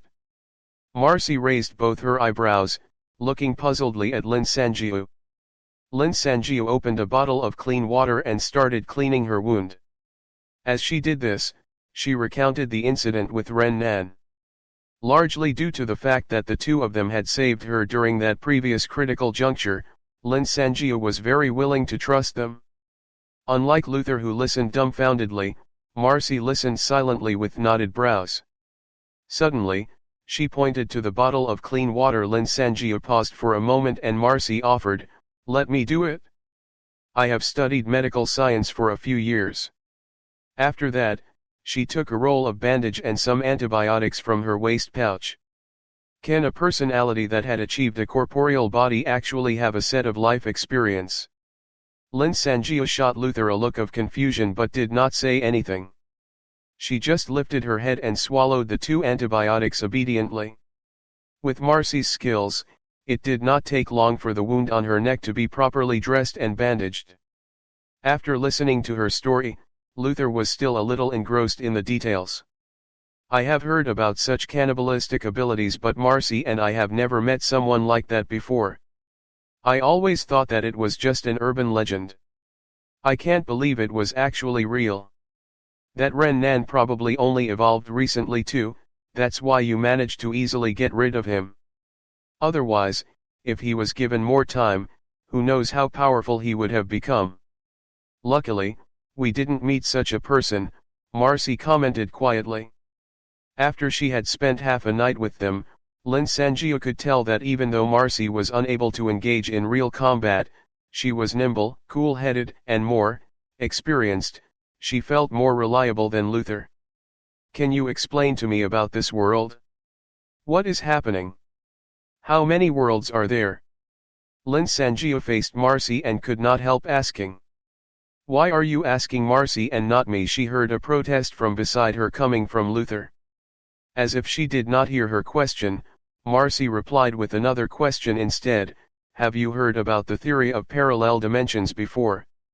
Lin Sanjia answered with an ah, before continuing, apart from our universe, there is an infinite number of parallel universe. Every measurable behavior, even every single choice that a person made, will create a split, will create a new parallel universe. She had read many science fiction novels before, so she knew of such a thing. Marcy nodded with a calm demeanor, saying, I will just state first that this is just a conjecture. Some post-humans agree, and others disagree. Me. I agree with it. I am not sure how many people there are in your world. In our world, we had a population of 4.3 billion. Every single decision that a person makes in his or her lifetime will create a parallel dimension. If you decided to take the path to the left today, then the alternate dimension will be that you had chose the path to the right, and within that new dimension, everyone will continuously make decisions and create other new dimensions. If we take this into account, who knows how many worlds exist? The number is just uncountable. Originally, we all lived our lives peacefully in our own dimensions. Within our lifetime, there was no way that we would ever meet someone from another dimension. But for some unknown reason, some of the dimensions started mutating just like this one. While Marcy paused for a while, Lin Sanjia quickly interjected and asked, did they all turn out like this? Do they all have high-temperature climates? Luther replied to her with a rare look of seriousness, not necessarily. For our world, half the population died due to an epidemic which was caused by a virus outbreak from a laboratory facility. It suddenly occurred to Lin Sanjia that he had probably lost his family and friends in his world. The space in the car fell silent for a few seconds. Marcy broke the silence, and continued, no one could tell with certainty how many of these dimensions have mutated. The only thing that can be confirmed is that it is not a small number. At that time, we survived the epidemic and evolved. We thought that we only had to strive our best to survive on. But Marcy stopped. She seemed to be deliberating on the best method to explain the situation. On the 14th month, Luther and I were already accustomed to the new world, which was filled with epidemics and dualuashong. Misfortune struck on a normal night. When Luther and I woke up, we found ourselves lying in the middle of a battleground. Can you imagine? We had just opened our eyes, we did not even understand where we were, and suddenly a bomb fell just 50 meters away from us, Marcy added aptly. Even though, we were not unable to comprehend what had happened. At the very least, we quickly understood one thing, we were no longer in our original world. We asked around and finally found out that the world was called, a land dyed black by blood. In that world, which was governed by wars, we survived miserably for another 14 months. On the last day of the 14th month, the same thing happened again. Luther's voice sounded distant. Even within the cool air-conditioned interior of the car, A drop of sweat rolled down Lin Sangio's forehead. She understood, and before Luther could say another word, she softly said, "You appeared here." Luther sighed and nodded. "Hyperthermal hell. Hyperthermal hell." Lin Sangio opened her mouth, about to say something, when Luther had already guessed what she wanted to ask. "It doesn't happen only to me. In the 2 worlds that we have been, all the post-humans that I've met were sent away after 14 months. Furthermore, everyone will go to a different place each time." Her heart pounded hard for a few moments. With some doubts, Lin Sangio said, "Does that mean, after 14 months, I will also reach another new world?" Marcy replied confidently. "It is probably because I am just an alternate personality, so I will follow Luther wherever he goes. However, we were separated from all our past companions." Waves after waves of unimaginable information flooded Lin Sangio's brain. After she mulled over it for a while, she suddenly realized something. "Wait, you mentioned that every post-human will be sent to a different world. Does it mean that we are just flung out into an infinite abyss of apocalyptic worlds by pure chance? Did this mean that once she left this place, she might not be able to return to this world, where she grew up within her lifetime? No, not only that, it almost meant that once 14 months have passed, Luther and Marcy will be sent to some unknown world and they might never meet again. She had just met 2 people that she could trust, yet she was immediately informed that they will separate. It was a weird feeling. The car's windows were long covered by a thin film of condensation. It was clear that even within the short time of their conversation, the temperature outside had risen again. Lin Sangio turned up the temperature of the air conditioner slightly. As she was immersed in the silence, she suddenly thought about another possibility. Wait. From the point of a parallel dimension theory, there is an infinite number of me. That is to say, I might meet myself in another world. Unexpectedly, Marcy shook her head firmly. Just like Darwin's theory of evolution, the theory about parallel dimensions is only the best explanation for these apocalyptic worlds. It is limited to what we know and just a conjecture, it is not actually a fact. But what you've just said, it's precisely the flaw in this theory. Because in another new world, there will never be another you. Lin Sangio felt a little overwhelmed. She received too much information for tonight. She could not help leaning back on the seat as her brain was filled with information about everything regarding the new world. She remained silent and in a daze. Suddenly, she heard a swoosh. She lifted her head and saw that Marcy's nails had transformed into those long metal nails. Marcy was looking with a hopeful glint in her eyes. "So, can you let me draw your blood now?" Chapter 8, Oh no. It's dawn. Among post-humans, there was an unwritten rule that you should not inquire about someone's ability. As the variety of abilities gained through evolution were extremely unique and unusual, perhaps even beyond people's imaginations, even a single seemingly unremarkable ability might become a trump card to one's survival. Naturally, no one was willing to show their trump cards to others. Unless it was really necessary, most people abstained from even using their abilities in front of others. Luther had brought up this point to Lin Sangio before, so why did Marcy made such a request? "It is a misunderstanding," Marcy smiled, probably realizing that her request seemed inappropriate. She wasn't that young in the first place, so when she smiled, a few lines of faint wrinkles appeared on her face. "Considering the current level of my ability, I am unable to tell what active skills you have. I can only analyze some of your basic stats. I think it will be useful for you to know some of your own basic stats as well. This, of course, depends on your decision. Do you want to try?" "Okay." Lin Sangio replied without any hesitation, stretching her arm out. "I trust the both of you." Besides, during their tussle with the Duoluazhong, Luther and herself had already exposed many of their abilities to each other. Both of them were not stupid, since she could guess how Luther's abilities work. Similarly, Luther would definitely have an inkling of what hers were. It wasn't really necessary to be so secretive. The hard tips of her metal nails gleamed with a cold metal sheen. It barely touched Lin Sangio's arm, and just as if invited, the tip of her nail sunk into Lin Sangio's skin. Just when Lin Sangio was beginning to feel a slight pain, Marcy had already withdrawn her nails and was smiling at her. "It's done." She took the single spherical drop of blood and dripped it on her palm. The drop of blood immediately disappeared. Following which, Marcy closed her eyes. When Lin Sangio looked at her arm again, she could see that the gash was so minute that it had long clotted. Marcy's ability is quite basic right now, so she will need quite some time to analyze that data. Luther explained, sounding rather embarrassed. All active skills will slowly be upgraded over time, you will understand in the future. Lin Sangio thought about that weird ability of hers. Does that mean that those rubbish cards will be upgraded? What will they become? At the bare minimum, it should allow her to transform items without any limit, right? As she thought of this, she somehow recalled that she had already stored the metal gates twice, even though the second time only lasted for a short 2 seconds. She wondered if she had used up her quota for today.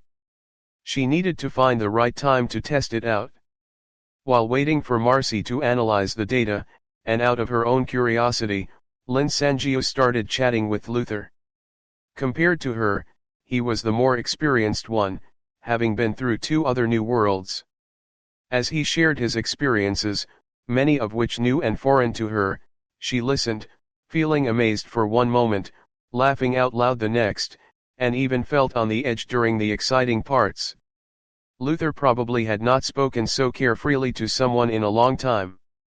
Their relationship improved within only that short span of time. They were almost done with their conversation. When they looked over to Marcy again, she was still in the same position. Her eyes were fully shut, and she did not make a sound.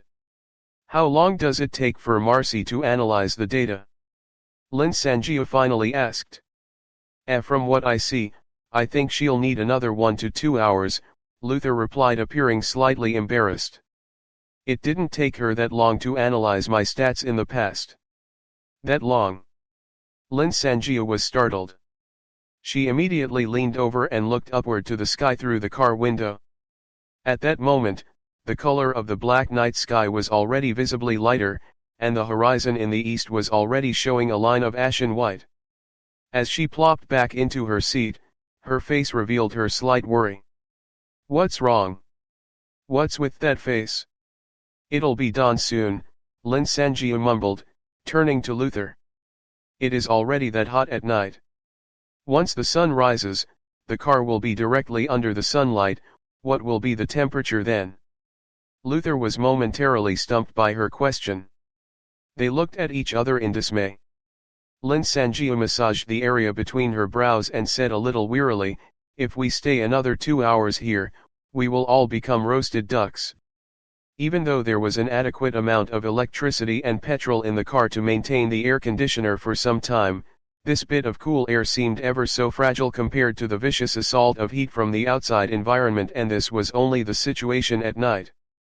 When morning would come, that pitiable air conditioner in the car would definitely not last against the heat of the scorching sun, even if it overworks till it breaks down. "You are familiar with this place, so do you have any suggestions?"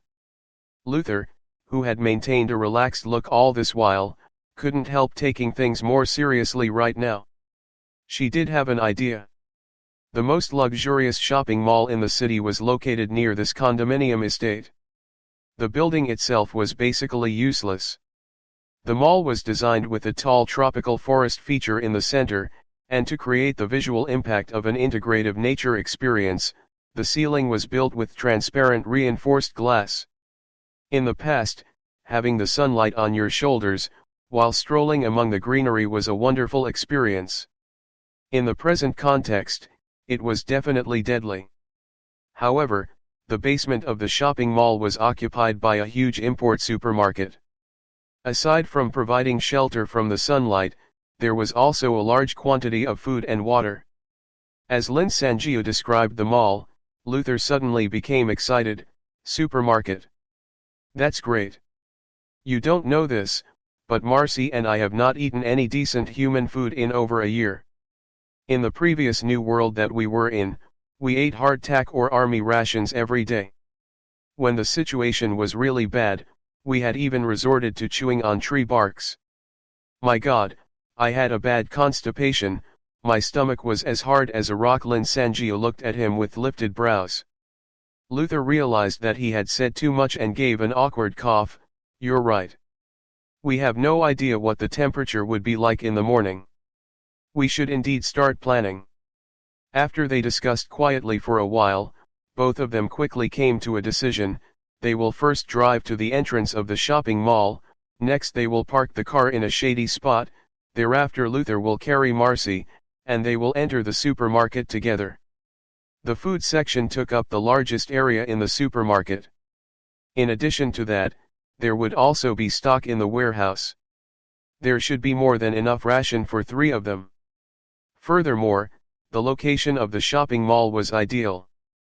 If they were lucky, they could even settle down in the supermarket, it could be their main shelter, and they could live there peacefully for a year. Lin Sanjiu knew that she might be a little over-optimistic, the actual circumstances probably wouldn't be as ideal. Unfortunately, she could not foresee that even the first step of their plan, driving up to the entrance of the mall, would end up being a practically impossible mission.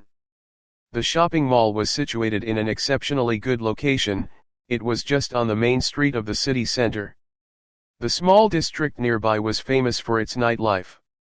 The lights were lit throughout the night, and it had never-ending traffic. Coincidentally, this month was the shopping mall's 5th-year anniversary, so they were opened for 24 hours for the entire month. As the temperatures soared last night, the first thought that many people had was to head there to seek refuge from the heat. Right now, the main street was crammed with a long queue of cars with loud, rumbling engines. Their car was at the very end of the line. All working cars were, of course, in ignition. As she squinted her eyes and looked toward the direction of the shopping mall, she could somehow see the area around the water fountain at the entrance. It was littered with a dense crowd of people, lying on the ground. It was probably impossible for them to drive the car over. Lin Sanjiu struck the steering wheel violently and decided to reverse the car. However, in the time that she paused to look at the situation, another car had now appeared in the view of her rear mirror. Their Audi was now trapped in the queue. The electrical grid had been down for hours. Why are there still people heading in this direction? As they were surrounded by a countless number of hot-running engines, the flaw of the broken window in their car was made obvious. The miserable bit of cool air from the air conditioner could not match the savage heat that seeped through the gaps of the makeshift seal on the broken window. Luther's fair skin was gradually turning pink, just like a giant rabbit. Lin Sanjiu sighed, they probably wanted to get out of the city. This is the main street. It is linked to a couple of intercity expressways. Let's just wait, the car behind us would definitely also decide to leave. Just within the time span of her 2 sentences, a few more cars joined the line. The first car of that new group suddenly realized the situation in front. Perhaps the driver was too anxious. Without even any warning, she grabbed her steering wheel and reversed. The car collided with the hood of the car behind it. Thick smoke immediately rose out. Lin Sanjiu gave a quiet yelp due to the shock before she cursed out with expletives. The car that tried to reverse was a Land Rover. The large vehicle was now in a horizontal position. It had basically blocked off half the road. In addition to that, the car with the damaged hood did not look functional anymore. Now, the way back was totally blocked. In the distance, a car that just joined the line quickly made a turn and escaped. Apart from Marcy, who was totally unaware of her surroundings, the 2 of them in the car side. What choice do they have now?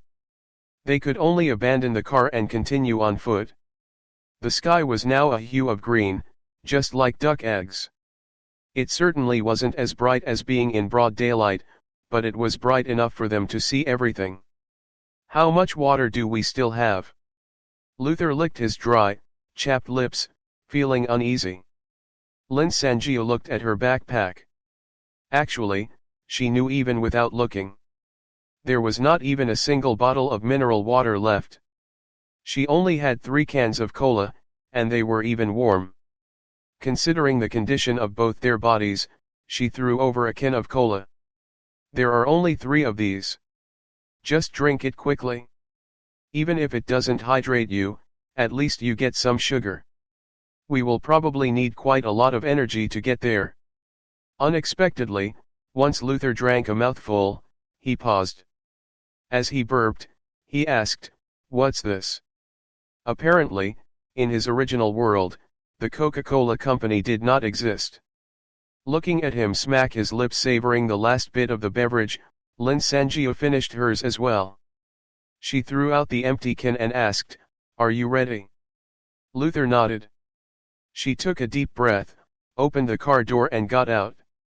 The air, which was now several times hotter than before, rushed toward them.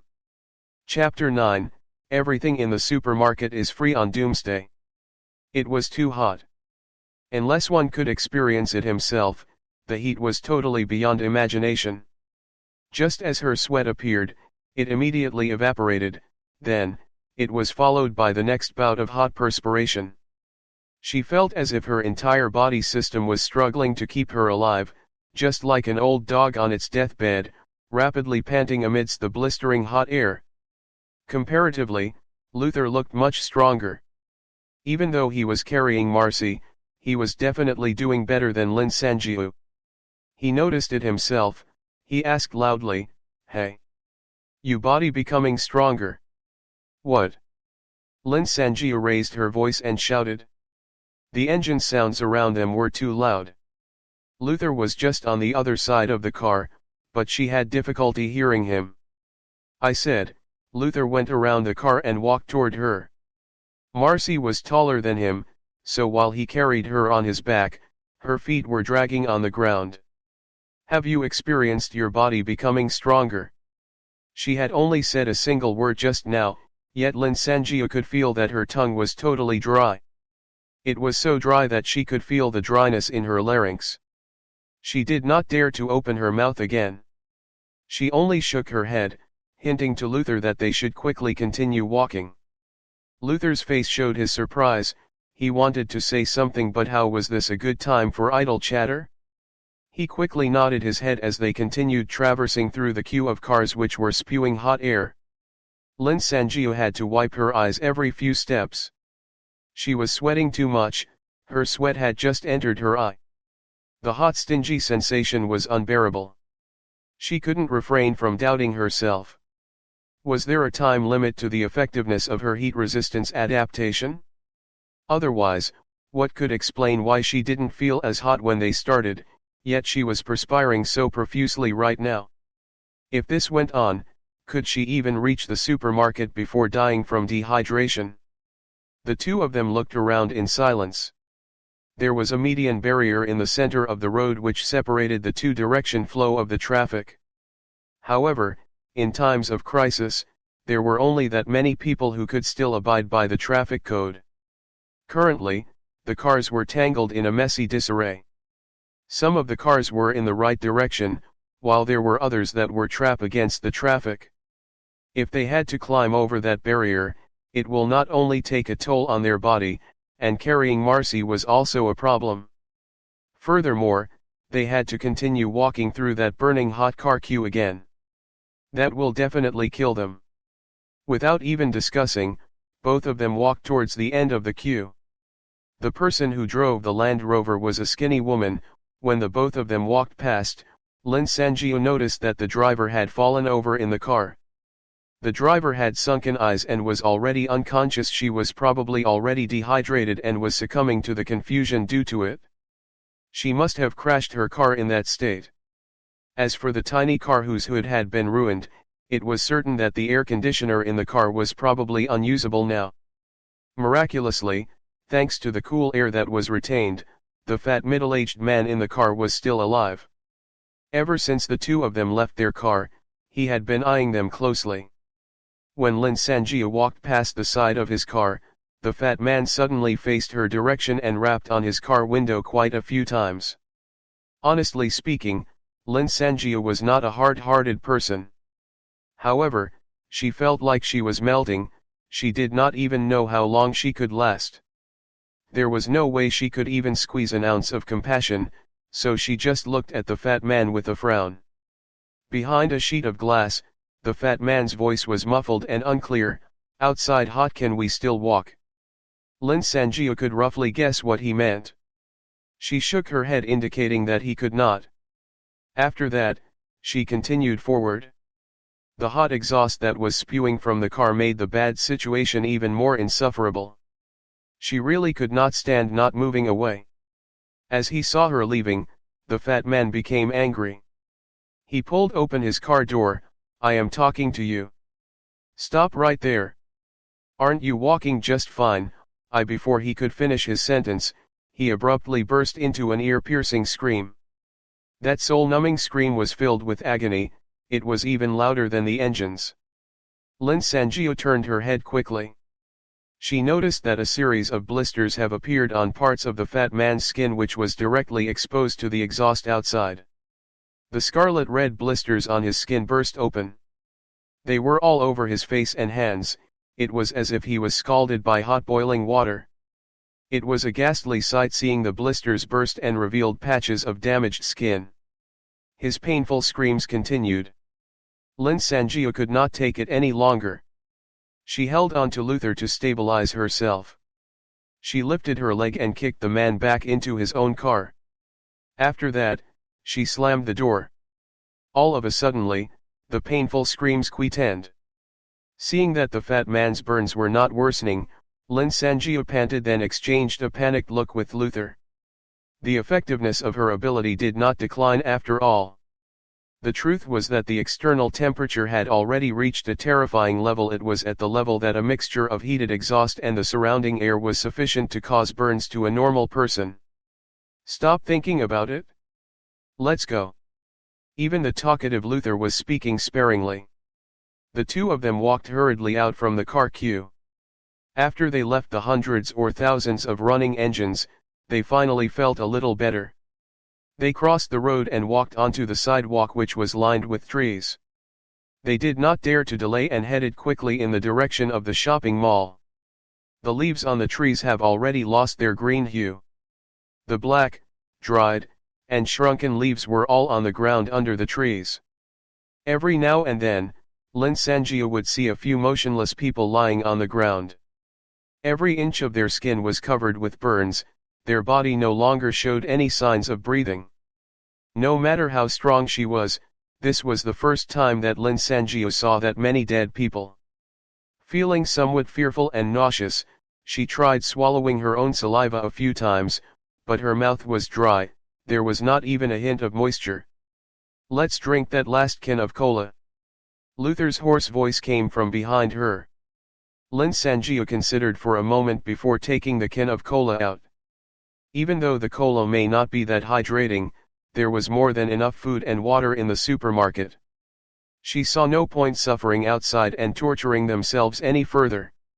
In the past, she could never finish a can of cola in one go, but now she even felt the amount was simply too little.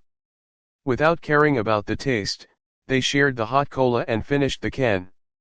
After they had thrown the can away, they walked for a while before the front door of the shopping mall finally gradually appeared clearer and clearer to them. The fountain which previously never stopped was now so dry that it had cracked open. It was as though no water had ever flowed through it. Nevertheless, the few bodies in the fountain which were facing downwards proved that the fountain was once their last ray of hope. Dead corpses with burnt skins littered the ground, creating a grisly scene. Lin Sanjia lowered her head, carefully avoiding the corpses on the ground, leaping ahead as she advanced. When she occasionally looked up, she found that Luther, though carrying Marcy, had managed to walk ahead of her somehow. Just as she wondered how he could walk that quickly, she immediately got her answer. As if it didn't bother him, Luther stepped on the back of a body which appeared to belong to a young mother. He strutted forward into the shopping mall as if he was walking on normal ground. Lin Sanjiu hurried over, and managed to chase after him. She hit his arm angrily. "Can't you have more respect for the dead?" A single sentence made her throat so dry that it hurt. Luther was startled by her. He looked slightly perplexed for a moment before he reacted, "Oh, oh. That I'm sorry. I must have seen too many dead bodies. I'm probably somewhat desensitized to that." He looked a little sorry as showed one of his buck teeth. "In the beginning, I was like you." Seeing that he looked sorry, Lin Sanjiu did not say anything more even though she felt uncomfortable. She changed the subject. "We just have to walk over there, where there is an escalator going down." Luther nodded. Next, he scanned the shopping mall and sighed lightly. "This is a really beautiful place." Without stopping, he followed behind Lin Sanjiu as they headed for the supermarket. It was reported that the shopping mall was designed by a famous French architect. It was 5 stories high. There was a hollow in the center of the mall, and a dense foliage of tropical plants was planted there. Probably due to a stratified structural design, the tropical trees grew up till the position of the 5th-story lift. Walking here was as if they were strolling through a primitive forest. But, this was not the time to admire all that.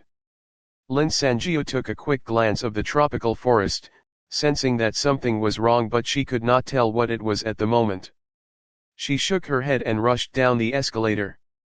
Yet, when they saw the supermarket, both of them could not help gasping.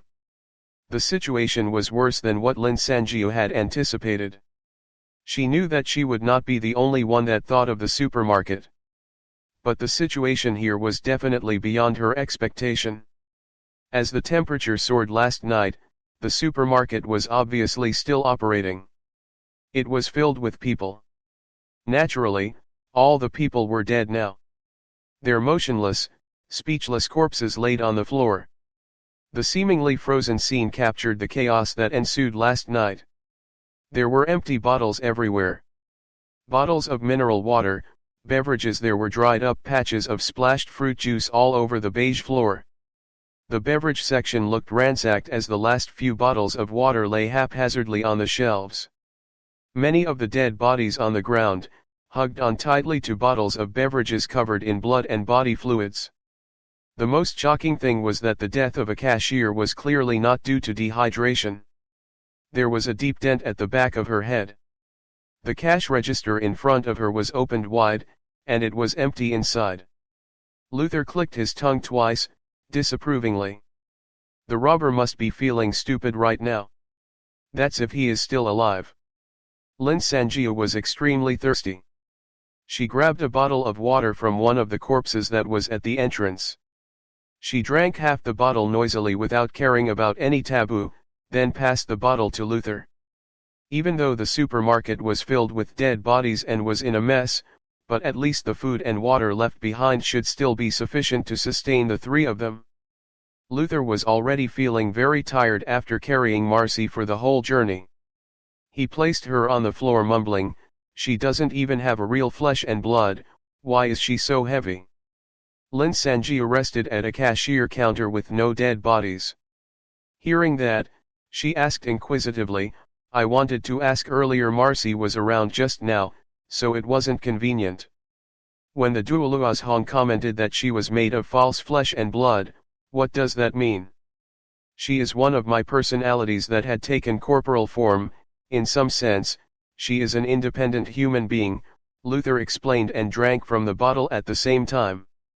But, the degree of her realness is controlled by the strength of my ability. My ability isn't that great right now, so many aspects of Marcy are not that, lifelike. Lin Sanjiu nodded and did not pursue the topic further. After both of them had enough water, they rested for a while. Following which, they felt the uncomfortable hunger pangs from their empty stomachs. "Let's take a look at the food section," Lin Sanjiu suggested. "Wait," Luther stopped her. He looked around and asked, "Is there anything around here that we can hold and use as a weapon?" Chapter 10, Potential Growth Value and a Visitor. You don't know this, but a supermarket is a place full of resources, and most mishaps happen in such places. Luther and Lin Sanjia walked carefully along the aisles of dark shelves, watching each other's back every so often. They both held a red wine bottle in one of their hands. They had no choice since that was the only thing near the entrance which could be used as a weapon. The other items were all pretty much useless. A red wine bottle was not a reliable weapon to use against a duoluazhong, but they could at least throw the bottle at it and run. They had purposely let Marcy lie flat between two dead bodies at the entrance. At first glance, she looked no different from a corpse. They could not tell if she would wake up unhappy, but that was a problem Luther had to deal with. "Let's go to the ready-to-eat section," Luther whispered. Just when he wanted to suggest that they should eat starting from the ready-to-eat section, he smelled a strong rancid smell. Unwilling to accept this, he reached out to grab a box of potato salad. Just as he held it, he threw it away. "They're all spoiled. They're all in this putrid state. Isn't that obvious?" Lin Sanjiu asked rhetorically, not knowing whether to laugh or cry. After they had spent at least 20 minutes, the two of them managed to explore the entire supermarket, groping around in the dark. Other than the few bodies which were found further inside, nothing else was out of the ordinary. They no longer had to be on alert. Both of them put down the red wine bottles and continued walking. It was tiring to hold a bottle, walking around. Even though there is no sunlight, it is really too dark in this basement supermarket. "Do you know where we can find some flashlight?" Luther was feeling a little annoyed. "Ever since we came to this hyperthermal hell, I have only been in the dark. Let's look for it later. I am not sure if they sell it here since this is a high-end import supermarket." As they exchanged conversation, they quickly reached the food section. Each of them grabbed a few packets of food item and carried them in their arms, even though they were unable to read the labels to see what they contained. "I remember that they did sell lavender-scented candles. It should be fine as long as we have some light." As they chatted quietly, Luther managed to open the packet in his hands. "Oh, these are chips," he called out, being pleasantly surprised. Suddenly, a voice reverberated through the quiet supermarket, "Luther, come out now." It was Marcy's voice. "Marcy? Marcy, you're awake." Luther heard her voice and quickly pulled Lin Sanjiu along as he ran. They reached the entrance very quickly. Under the light that seeped down from upstairs, he noticed that Marcy was standing in between two dead bodies, and her face was filled with resentment. Her darkened expression contrasted starkly with that bright red hair of her. Luther explained himself cheerily and offered the potato chips to her, trying to appease her. Only then did she make a humph and decided to overlook the matter. Subsequently, she turned to look at Lin Sanjiu and hesitated for a moment, not saying a word.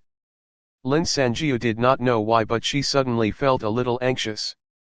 She put down the tidbit she was eating, and asked Marcy, "Is there something wrong with my stats?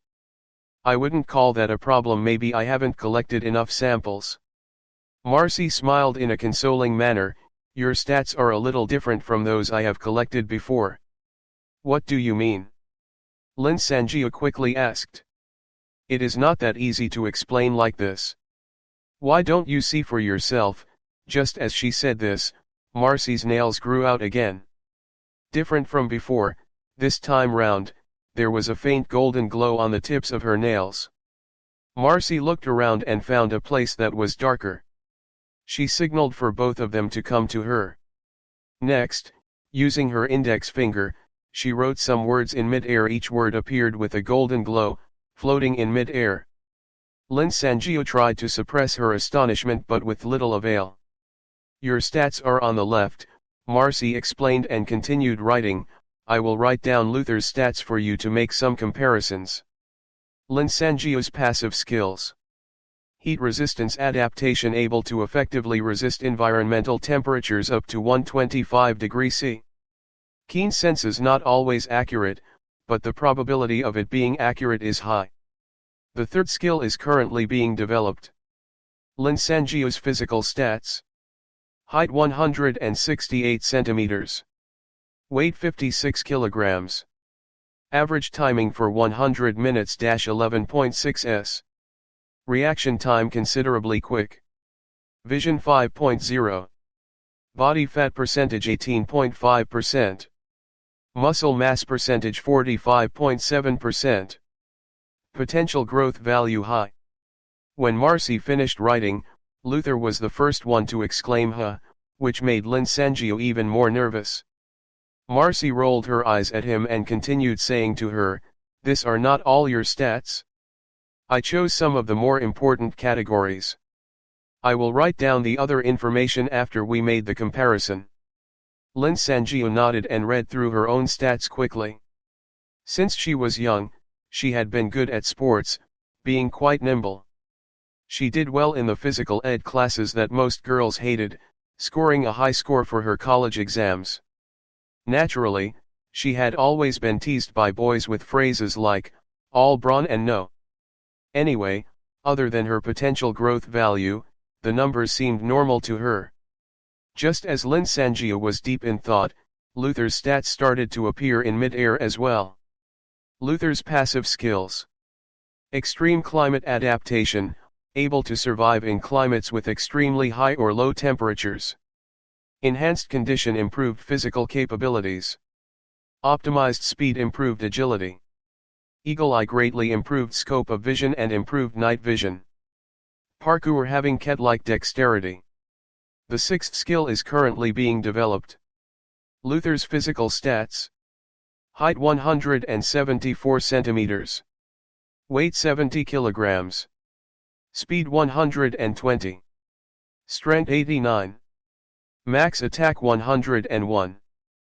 Potential growth value 192. Once Marcy had written down a few categories, Lin Sangio understood where she was coming from. Marcy noticed this and stopped writing. You should be able to tell, right?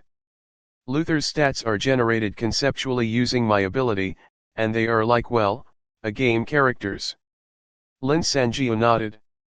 Her eyes lingered many times on the line potential growth value. I don't know why, but I am unable to conceptually convert your data. It is not to say that it is too impossible, but it is not necessary.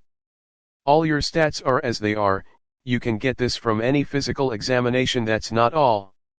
Most importantly, it is that potential growth value, Marcy explained calmly. Everyone, at least for all the people we've met, displayed a fixed number under their potential growth value. Unless they get a rare opportunity, those numbers don't change. You are the first exception. Luther's 192 was still glowing faintly in mid-air. Lin Sangio frowned, but Marcy continued, among post-humans, Luther's potential growth value is considerably high. That is to say, you should be about the same level as he is. 204.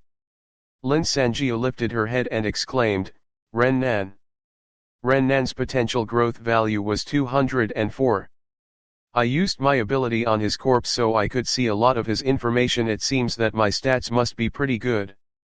Luther looked as though he had been punched in the stomach.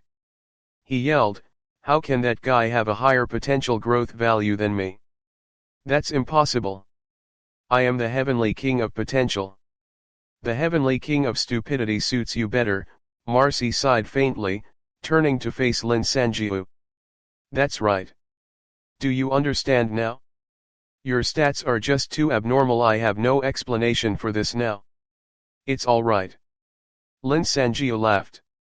Originally, she had no concept of such stats and abilities. Since she knew her stats now, it was different. She thought about it for a moment and set it aside. Just as she planned to tell Marcy to sit and eat with them, Luther suddenly paused and asked, you said that you kept Ren Nan's corpse with you? Yeah, Lin Sangio answered and dug around in her pocket. She found it empty. She suddenly remembered that she had changed her outfit before leaving. Her Ren Nan card must have been in the pocket of the previous pants she was wearing. It is in the condominium. What's the matter? Luther slapped his thigh. That's great. We will rest when the sun is out. We should go back later at night and search his body. Remembering the weird posture of Ren Nan's corpse, Lin Sanjiu felt a little uneasy. Search his body. Under the faint golden glow of the words, her cat-like amber eyes looked even lighter and brighter. Luther was looking quite gleeful. We have to see what he left behind. People like him who have experienced a few worlds would usually bring some valuable stuff around. The items could be very handy. Since you killed him, those items also belong to you, Marcy quickly added, as if she was afraid that Lin Sanjiu might misunderstand. On the contrary, Lin Sanjiu did not really care. She smiled and said, "Okay. We can go back later at night. What do we do now?" As she spoke, she passed the packet of digestive biscuits to Marcy. Marcy took out 2 pieces and starting munching. "I think this is quite a good place. We have food and drinks, and there isn't any sunlight here. We should find some items to light up the place. Then, we could clean up the mess first." As she said this, she lifted the chin of one of the corpse. She was right. Even though the air was dry, they could not tell if the bodies would still rot in such high temperature. As the 3 of them were thirsty and hungry, they cleared through a heap of food like a tornado and drank more water. Luther was the first one to leap up. "Let's go. Let's get ourselves some lavender-scented candles." As they knew that there were no threats in the supermarket, this time round, they moved much quicker. Without taking much time, the supermarket was lit with the soft glow of candle lights. As the candles burned, a pleasant lavender scent filled the supermarket. "We have already experienced 2 worlds. This is the first time we had such a romantic atmosphere." Luther smiled as he said this to Lin Sanjiu, while he was dragging a dead body by its shoulder jerkily along the ground. "How can you find this romantic when you are dragging a dead body?" Lin Sanjiu lifted the legs of that dead body, finding his comment rather amusing. "Heavenly King, can you be quicker?" Both of them carried the body, slowly dragging it up the escalator, step by step. Marcy was standing at the top of the escalator, keeping a watch out. She signaled that it was safe. This was an army gesture that both Luther and herself learned from the previous world. Both of them hurried to the first floor and dumped the body on another heap of corpses. These people were once alive. Lin Sanjiu felt a little disturbed. She sighed in her heart and asked, "How many dead bodies are left?" "Not many. Just 2 to 3 corpses which are over in the cosmetic area." Luther wiped his sweat. His rabbit-like fair skin was now red. As he said this, the 3 of them climbed down the escalator and headed to the cosmetic section. Bang! Suddenly, they heard a ramming sound. It reverberated clearly through the supermarket. Chapter 11, The Person Behind the Door. "What's that? Didn't you say that there was nobody else in the supermarket?" Marcy spoke very softly as her body tensed up. "There was really nobody just now. Who knows where they've come in from?" Luther scolded back quietly. At that moment, the 3 of them were all holding kitchen knives. The group was led by Luther, followed by Lin Sanjiu, then Marcy, who was keeping a lookout for anything that might come from the side. They headed slowly toward the direction where they heard the collision. Getting the kitchen knives was Lin Sanjiu's idea. They managed to find them at the ready-to-eat section. Perhaps because they have been used for cutting lu mei, braised meat, they were not that sharp. They carried a faint stench of rotten lu mei even though they have been wiped. Nevertheless, with the knives, the 3 of them felt much more confident. Bang! Another dull sound rang out through the air. This time, the 3 of them recognized immediately the correct direction where the noise came from and headed in the upper left direction. "It's here." Marcy pointed. Not far from them, under the dim light of the candles, they could see a door with the sign "Staff Only." The 3 of them looked at each other. Lin Sanjiu nodded and started to speak. It didn't matter who the person was, a young female voice would certainly always let the other party lower their guard.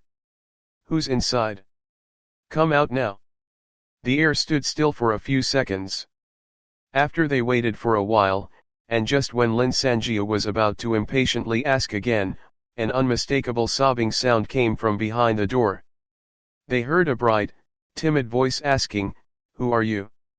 The three of them looked at each other with some astonishment, and feeling slightly relieved, they lowered their kitchen knives.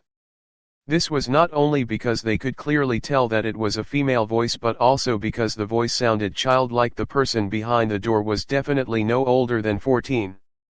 "Hey, little girl. How old are you?" "We are not bad people," Lin Sanjia cautiously followed with a question, "Are you alone behind that door?" The little girl muttered a yeah with a sobbing tone and replied, "I am 11. Hearing this, the three of them placed their kitchen knives down. Marcy even went so far as to grab a towel from one of the shelves and covered them. Almost as if she was afraid to scare the little girl, she asked in a gentle voice, "Why are you here alone? Where are your parents?" The little girl's sobbing suddenly intensified. My dad works here. He brought me here last night." Afterward, many people rushed into the supermarket and started fighting over items, so my dad locked me here and told me not to come out. Sympathy flashed across their faces. Needless to say, the little girl's father must be dead. He might even be one of those dead bodies that they carried outside. "Little girl, what's your name? Why don't you open the door first?" Marcy knocked the door gently. "My name is Wang Sisi. My dad warned that I should not open the door unless it was for him." The little girl sobbed again, "But he is not even back now." The three of them could not help feeling emotional. She was just a little girl, they did not even know how she managed to survive that night. "You should also say something. Comfort her," Luther hinted softly to Lin Sanjiu. For a split second, Lin Sanjiu had a difficult expression on her face. Marcy, who was still speaking softly at the door, gave Lin Sanjiu a look of encouragement, so Lin Sanjiu had no choice. She coughed and steeled herself to say, "Wang Sisi, stay strong." Just as these words came out from her mouth, the two others immediately looked at her as if she was some freak. Lin Sanjiu looked back helpless, showing that it was beyond her. Even though she was a woman, she was raised like a boy since young and was at her wits' ends when it came to dealing with children. Furthermore, in such a situation where that child was already so frightened and fragile, it would be considered pretty good if that her comfort did not leave any sort of mental trauma. Faced with Lin Sanjiu's cold words, Wang Sisi instantly stammered and stopped speaking. Marcy rolled her eyes at Lin Sanjiu and whispered to the both of them, "The little girl probably already gained heat resistance adaptation. It is not right for her to keep staying inside." Then, she quickly said, "Sisi, your dad told you not to come out because it wasn't safe at that time. It is safe right now. Why don't you come out? We can wait for your father together, okay?" Wang Sisi, who was behind the door, seemed rather hesitating. She made two sniffling sound as if she was unable to make a decision. At this point, Marcy, who was now overwhelmed with a sense of maternal instinct, felt her heart melt when she heard the girl's sniffles. She walked quickly to the door and continued in the gentle voice, "You have been inside since last night, I guess you should be hungry now. Auntie has a lot of food here, what do you like to eat?" "Well, I am very hungry. I wish I could see the fish that my mom cooks," Wang Sisi said timidly, "and a chocolate bar." Tears welled up in Marcy's eyes, she wiped the corner of her eyes and replied rapidly, "Sure, sure. Let's open the door. Auntie will bring you to get some food, okay?" Seeing that she was handling the situation pretty well, the two idle people behind her started to gossip in whispers. Luther said softly, "Marcy told me that she was married once before. But the two of them could not have children, so it ended in a divorce." No wonder. Lin Sanjia was a little phased when she heard this. So even a split personality that had taken corporeal form can indeed own a completely different set of life experiences. Just when the two of them were chatting idly, Wang Sisi finally agreed to come out under Marcy's persuasion. "Auntie, I am coming out," Wang Sisi called out apprehensively. They heard the click of the door, and the doorknob turned. However, the door did not move. Huh. Marcy was surprised. She lowered her head and examined the door, then facing the gap at the doorframe, she asked, "Sissy, did you father lock the door from outside when he left?" The little girl suddenly became panicky and replied, "Yes. I think so. I can't remember." The three of them frowned. As the supermarket's main target group are high-end consumers, the materials used for the interior construction were all specifically chosen. Hence, even the staff room door was quite thick. Marcy examined the keyhole and yelled determinedly, "Back away, Sissy. Auntie will kick the door down." Before the other two people could stop her, she already gave the door a forceful kick. Marcy drew in a breath and immediately sat down on the floor holding her leg. The door did not even budge a little. "What should we do?" She turned and looked at the two people behind her, feeling slightly helpless. Lin Sanjiu opened her mouth but finally kept silent. She might be able to store the door away. That is if the metal gates didn't count just now, which would mean that she only had one more chance to use that ability. But, it is only 7:30 in the morning right now. Besides, she could not tell for certain if she indeed had one more chance. Lin Sanjiu hesitated for a moment and did not say anything in the end. After all, there were other methods to open that door. If indeed she could still use that ability one more time, it might be better for everyone if she kept it for something else. When we were carrying the dead bodies, I noticed that some of them were the staff from the supermarket. They even had their uniforms on. Luther spoke first after he ruminated for a while. Lin Sanjiu secretly felt a sense of relief and less guilty about it. Luther eyed the entrance of the supermarket, hinting to the two others, perhaps, a person lying over might have the key. That must be it. Since Wang Sissy's father locked the door, he must have the key. If his daughter was in the supermarket, he definitely wouldn't go far. He most likely died in the supermarket and was brought upstairs by them. Following this flow of logic, the three of them got their spirits up and gathered together to discuss. As the sunlight outside was very strong now, the temperature must be presumably high. Since Lin Sanjiu's body had not been strengthened, they decided that she will stay behind to guard the staff room door. Before she left, Marcy stressed to Lin Sanjiu with a very worried look, "Don't say anything you shouldn't. Don't scare that kid." Lin Sanjiu nodded with a face full of awkwardness. When the two of them left, the supermarket instantly became quiet again. Wang Sisi seemed to realize that the stiff stay strong sister was the only one left outside. Other than the occasional sob, she did not say a word, so Lin Sanjiu was bored stiff. She started to play with the kitchen knife in her hand as she sat on the floor. Honestly speaking, now that Luther and Marcy left, this was a good time for her to try out if she still had one last chance to use her ability for today. However, she could not convince herself to make the decision. Other than that slightly smelly kitchen knife in her hand, she did not have anything worth storing. If she wasted her last chance just like that, she would really weep without tears. She did not know how long she struggled with it and hesitated before she heard the footsteps by the escalator near the entrance. Lin Sanjiu stood up and looked over. It was Luther and Marcy. "That was fast," she asked, puzzled. Luther showed her his two buck teeth and laughed, "We were lucky. The first woman we searched was the manager of the supermarket. I found a bunch of keys in her apron." After he had said this, he took out and showed Lin Sanjiu a bunch of clanging keys. "Lucky for us, this manager labeled all her keys. So, this should be easy for us." Lin Sanjiu paused for a moment, as she eyed the entrance. "Wang, where is her father? Weren't you supposed to," she lowered her voice, "find that from her father's dead body? Sigh, the main thing is that we have the key. It might not be a bad thing that we could not find that person." Luther handed the keys to Marcy casually. "Sissy, Auntie is back. I will help you open the door now," Marcy said as she squatted down.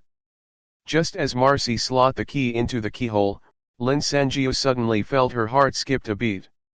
When she was finally aware of what she was doing, a white light had already flashed in her palm.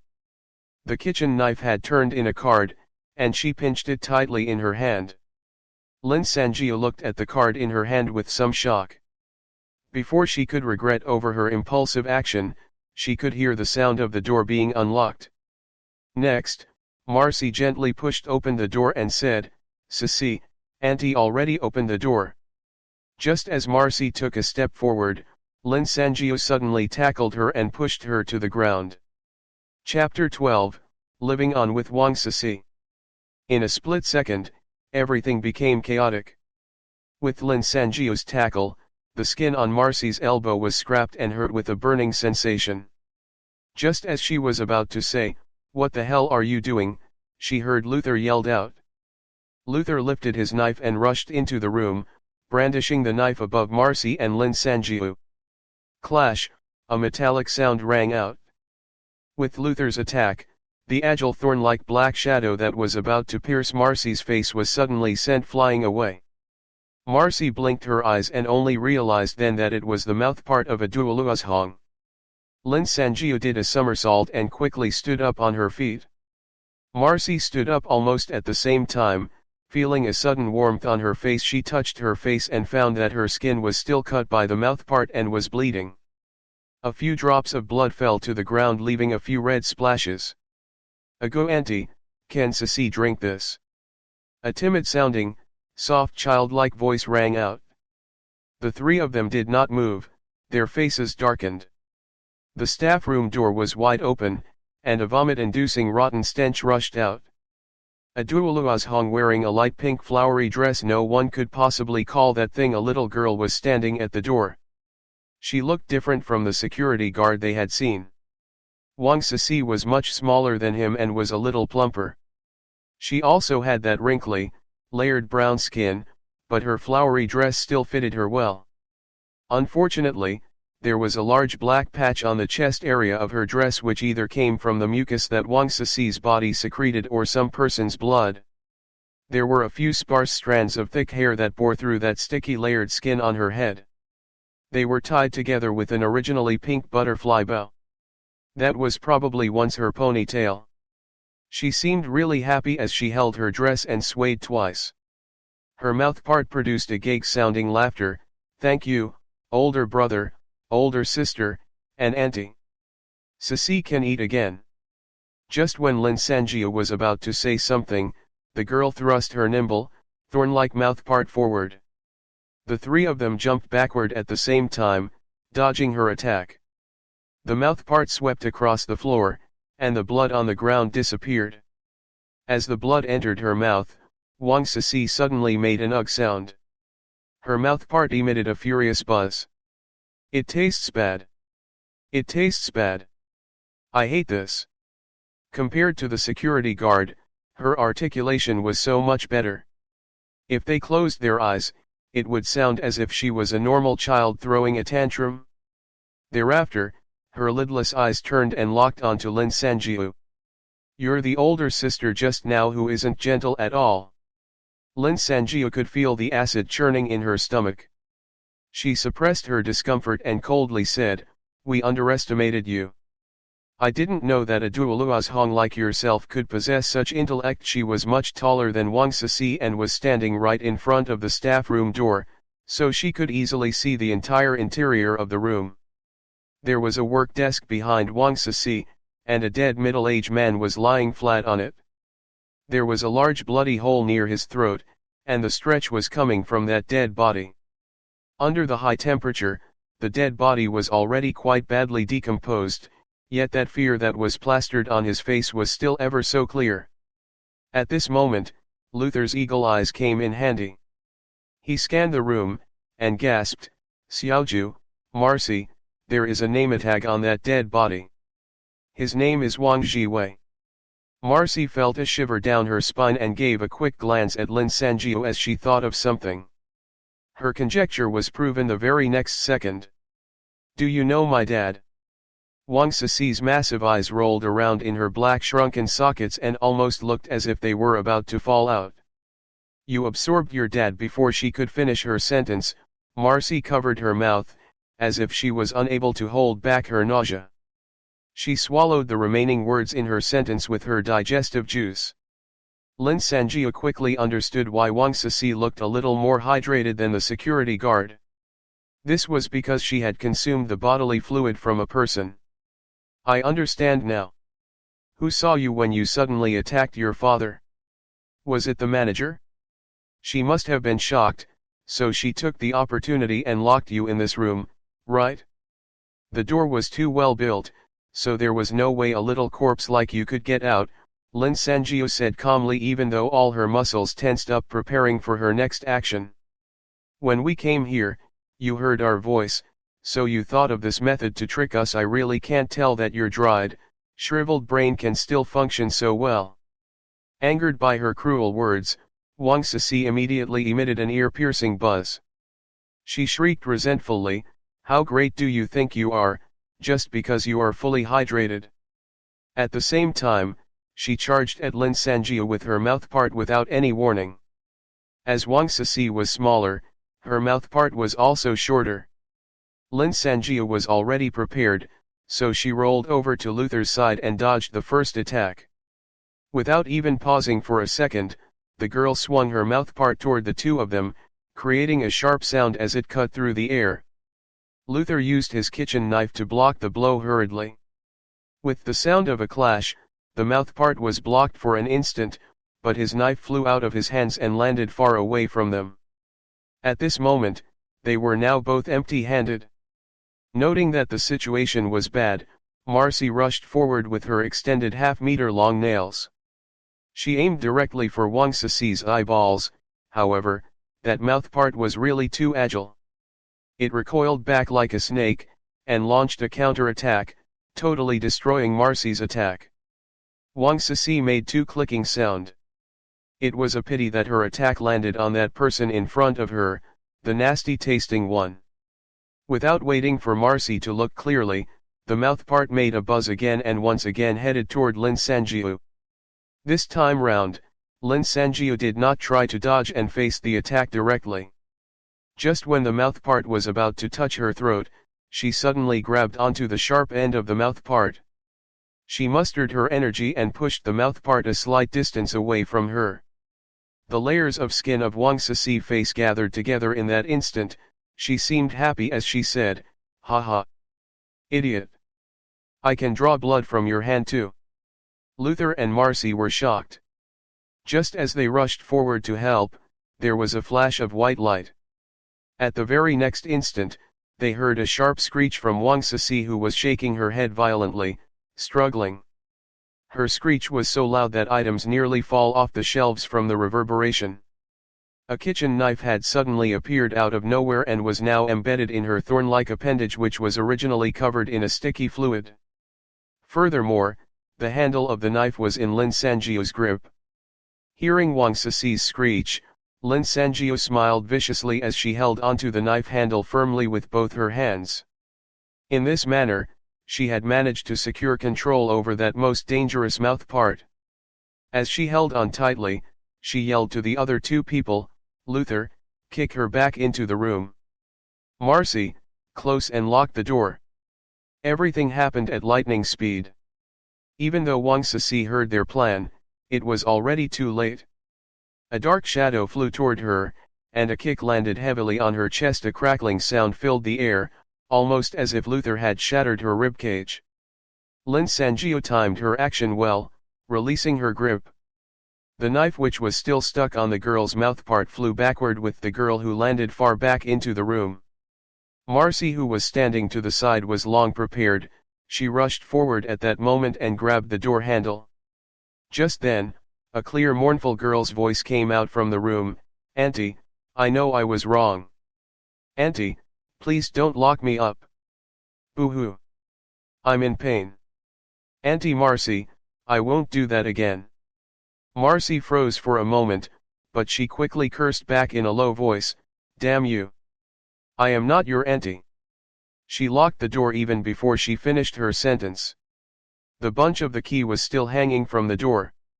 2 turns of the key ensured that the door was once again safely locked. It was only at this point that Lin Sanjia finally took a deep breath. She could no longer support her body as she slipped weakly to the ground. With a gudong sound, Luther also lay beside her, with a face of total exhaustion. Wang Sisi continued with her wailing. Sometimes, she was acting like a pitiful sobbing girl. Sometimes, she targeted Marcy and continued begging and making promises. When that did not work, she shouted furiously with her ear-piercing voice. But no matter how she screamed or rammed the door, the 3 of them outside acted like they couldn't hear her. What should we do? Luther grimaced as he grabbed a few towels and threw them toward Lin Sanjio and Marcy. Does this mean that we will have to settle down here with this Duoluashong? Lin Sanjio could feel her heart pounding. She wiped the blood off her wounded bleeding palm. Then, she finally sighed and said, let's find a few shelves to block off this door. Where else can we stay, other than this place? Marcy nodded her head and agreed. We almost fainted under the heat when we went upstairs to look for the keys. When she thought of this, she continued sadly, these Duoluazongs retain their intellect, so how can they bear to attack their loved ones? Unfortunately, no one could answer her question. The 3 of them drank some water and somewhat rested. Next, they worked together and blocked the staff door entrance with a few shelves and sealed off the door tightly. Each of the shelves was extremely heavy, they even left the useless items on those shelves. This made it even less possible for Wang Sisi, who could not knock down the door, to ever come out. After they had finished their task, Lin Sanjia was extremely tired. It had only been 5 to 6 hours since she had woken up from the heat in the middle of the night. Yet, her whole world had totally changed. She had never gotten into a fight before, but now she was not above killing a person. As the supermarket did not sell bedding accessories, Marcy took a large pile of big towels and laid them on the floor, treating them like bedsheets. Lin Sanjia carefully used half a bottle of water to clean the smelly sweat on her body, before falling asleep on a towel. They had already pulled down the metal shutter at the entrance of the supermarket and locked it with the key from the dead manager. The sunlight outside was so strong that it could kill, but inside the supermarket, the darkness allowed for their survival. The 3 of them slept shoulder to shoulder on a towel, listening to that not too distant sharp, helpless wails from Wang Sisi. Gradually, the things around her got blurry, and the noise faded. Lin Sanjia fell asleep just like that. Chapter 13, Yet Another Post-Human. Just as if someone had added water to her memories and made some porridge with them, her memories were like a cloudy broth. She could only remember herself lying asleep in her own bed as it gradually became warmer and warmer. She became more and more thirsty. Suddenly, she felt a gentle concern from the man beside her. She grabbed his hand and whispered, "I'm thirsty." She suddenly opened her eyes. For a split second, Lin Sanjia thought that she saw that snow-white face again. She exhaled and propped herself up. She shook her head and looked at the surroundings around her with that faint bit of light. The fancy supermarket, where she occasionally went to get some imported snacks to try, was now dead. It was dark, quiet, and in a mess. A skinny white Caucasian woman had buried her face in her own thick red hair and was sleeping soundly. The fair, handsome young man that was lying beside Marcy opened his eyes a little when he heard Lin Sanjia's movements. "You're awake?" Luther, who had just awoken, asked indistinctively. He looked at the clock that hung on the supermarket wall. "Oh. It is already past 6 p.m. Marcy was woken up by both their voices. She rubbed her eyes tiredly and sat up. "No wonder I feel hungry." Lin Sanjia could hear the sound of her digestive juice from her stomach. She drank a mouthful of water and muttered, "That little, dried corpse is finally quiet." Indeed, the area where the staff room was had become quiet.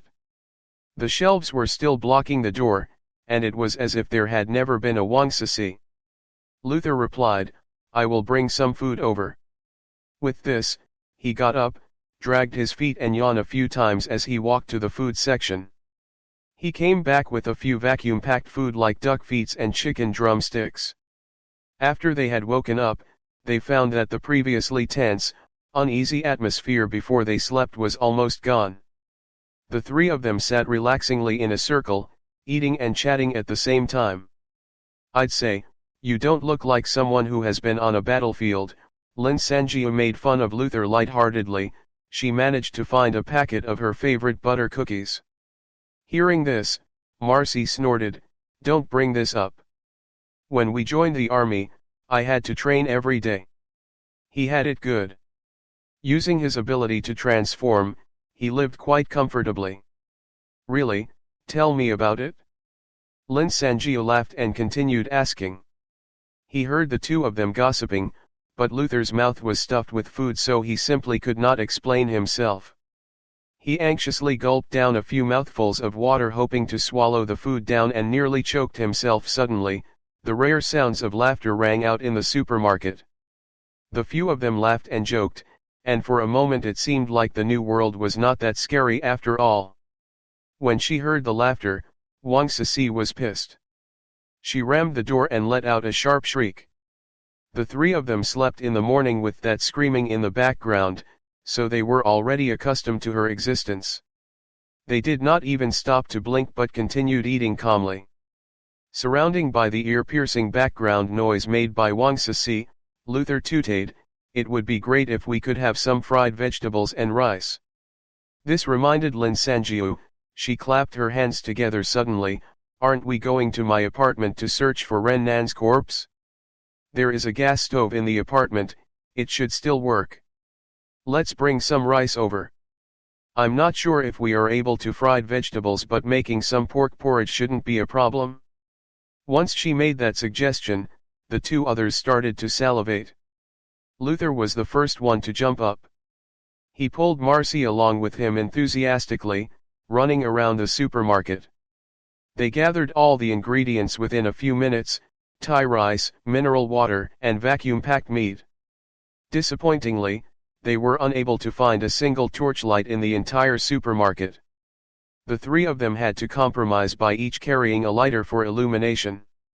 After they had rested for a few hours, they figured that it should already be totally dark outside. They carried their items and left the supermarket. Just to be prepared, they even locked the shutters before they left. They climbed up the escalator and found that the sun had already gone down. The hall on the first floor was pitch dark and without a sign of life. Unexpectedly, due to the shopping mall's unique structure, the heat from the sun was locked within the building. Without the usual cool air from the air conditioners, the entire first-floor hall was now like a large high-temperature steamer. The uncomfortable heat was extremely invasive. The three of them were covered in sweat within seconds. Adding to that was the faint stench from the heap of dead bodies which were exposed to the heat. Lin Sanjiu rushed out of the shopping mall, not wanting to stay on the first floor a second longer. Only then did she felt a light breeze on her skin. They had to think of a method to get rid of the dead bodies quickly. The long queue of cars, which Luther and herself traversed through in the morning, was still in front of the shopping mall. The only thing different from the morning scene was that half the cars had run out of batteries or gas, becoming silent and lifeless. Occasionally, they saw a few cars with running engines, still struggling on the brink. The queue of cars was like a dead snake, lying motionlessly under the heat. Lin Sanjiu led the group and rooted past the road. She did not take a single look into any of the cars. She had seen enough dead people. The residential district that she once lived in with Ren Nan was not far from the shopping mall. They took over 10 minutes and finally reached the bottom floor of that 38-floor condominium. Ever since the heat wave came with everyone unprepared, 70% to 80% of the entire human population had been wiped out within a day. Consequently, the overloaded power grid was never repaired. Right now, the three of them had to depend on their legs to climb up the flight of stairs up to the 38th floor. Being the only male, Luther had no choice but to step up and carry the heavier items like the rice and the bottles of water. He followed behind the two ladies, panting as he climbed up the stairs. Even though they were so-called post-humans, Climbing up 25 floors of stairs was still a little unbearable for them. With her normal, unenhanced physique, Sanjia was the first one to sit down on the steps. She kept waving her hands saying, "I can't go on, I can't go on. Let's take a rest, let me catch my breath and drink some water." Marcy scanned the surrounding cautiously with the lighter in her hand. Seeing that there was nothing unusual, she passed a bottle of juice to the two exhausted people who were sitting on the steps. As the refreshingly sweet taste of blueberry juice flowed through his throat, Luther was about to praise the taste of the drink. Suddenly, they heard a click from the door on the 26th floor. It opened. "Is there anyone around? Hubby, is that you?" A trembling woman's voice, filled with fear, called out. It did not even take them 1 second before the three of them already jumped up together, fully alert. The lesson they had learned from Wang Sisi was still vivid in their minds. At that instant, without saying anything else, Marcy demanded directly, "Stop where you are. Who are you?" The 26th floor woman apparently didn't expect that there were really people in the stairways and uttered a yelp. After that, still sounding nervous, she said, I live here, I came out to look for my husband." "Who are you?" The three of them looked at each other.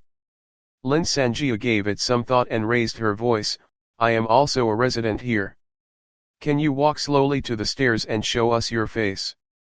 What's that for?" the woman asked, but followed her directions and walked out to the stairs. The three of them lifted their heads and looked upward, following the light coming from Marcy's lighter. Under that orange glow, they saw a normal, clean woman's face near the handrails of the stairs. She was about over 30+ years old and was wearing scarlet-red pajamas. Her facial features were quite elegant, but her eyes were puffy. She was also visibly terrified. When she saw Lin Sanjiu, the woman finally gave a sigh of relief. "Ah, it's you. I've seen you downstairs before." Lin Sanjiu did not have any impression of the lady. Since she was not a Duoluazhong, the three of them lowered their guard and headed upstairs. Seeing Lin Sanjiu's familiar face, the woman became friendly and hurriedly said, "You might not have noticed me before, but I have met you a couple of times. You go for strolls with your boyfriend frequently. He is tall and very handsome, right?" After she had said this, she looked at the only male, Luther, and then at Marcy. She was evidently quite perplexed but did not ask any questions. She only introduced herself saying, "My surname is Kong, I'm Kong Yun. Have you seen my husband?" Lin Sanjiu almost couldn't remember when was the last time she saw a normal, living person. She did not want to say a single word regarding Ren Nan. Just as she was about to reply, Luther suddenly quipped, "Big sister Kong, what does your husband look like?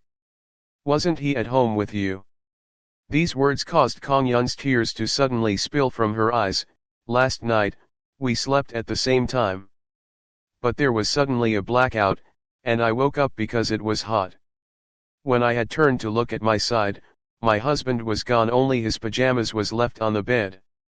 I am sure he went out, but I don't know where he is. I didn't dare go out in the morning." Probably because she had not met another living person for such a long time, it seemed as if she had the intention to pour out all her emotions. "I mean, how did the bloody weather turn so scary? I went downstairs to look for the security guards, but they were all lying on the ground. I don't know if they were all unconscious or dead. I was so scared." Lin Sanjiu listened to her and nodded in a comforting manner. Suddenly, she felt it tugged at the corner of her shirt. She turned and found that Marcy was giving her a look. Just as Marcy whispered in Lin Sanjiu's ears, Luther stepped forward at the same time, as if he had eyes in the back of his head. He blocked the view of Marcy whispering and prevented Kong Yun from realizing that there was something weird going on. "Our purpose here is to get to Ren Nan's body. Don't let her follow us." "We don't need any more trouble," Marcy whispered. That was true. Observing Kong Yun, it would cause a lot of unnecessary trouble if she spotted the corpse. Lin Sanjiu nodded and said to Kong Yun, "Big sister Kong, I want to head upstairs to get some clothes. How about this? You should go back to your apartment to rest, we will look for you again when we head downstairs. Let's see what we can do later, okay? Having a familiar face was quite certainly useful, Kong Yun immediately agreed. That's right, do you need something to rehydrate yourself? Lin Sanjia glanced at her dried lips and reached for that remaining half bottle of juice. I don't, Kong Yun suddenly stopped mid-sentence. She fumbled with her words for a while, glancing around furtively. I meant thanks, I will drink a little. Thank you. Not only two of her companions who have been in battlefields, but even if Lin Sanjia, who had experienced 2 brushes with death, were extremely sensitive seeing that weird reaction from Kong Yun, the 3 of them could not help staring hard at her. Chapter 14, Corpse Looting. Say, what was that with Kong Yun just now? Lin Sanjia asked, full of suspicion. Her light footsteps followed her voice as she climbed up the stairs. When I offered her something to drink, what did her expression change? Who knows? Luther looked at the items that he was carrying.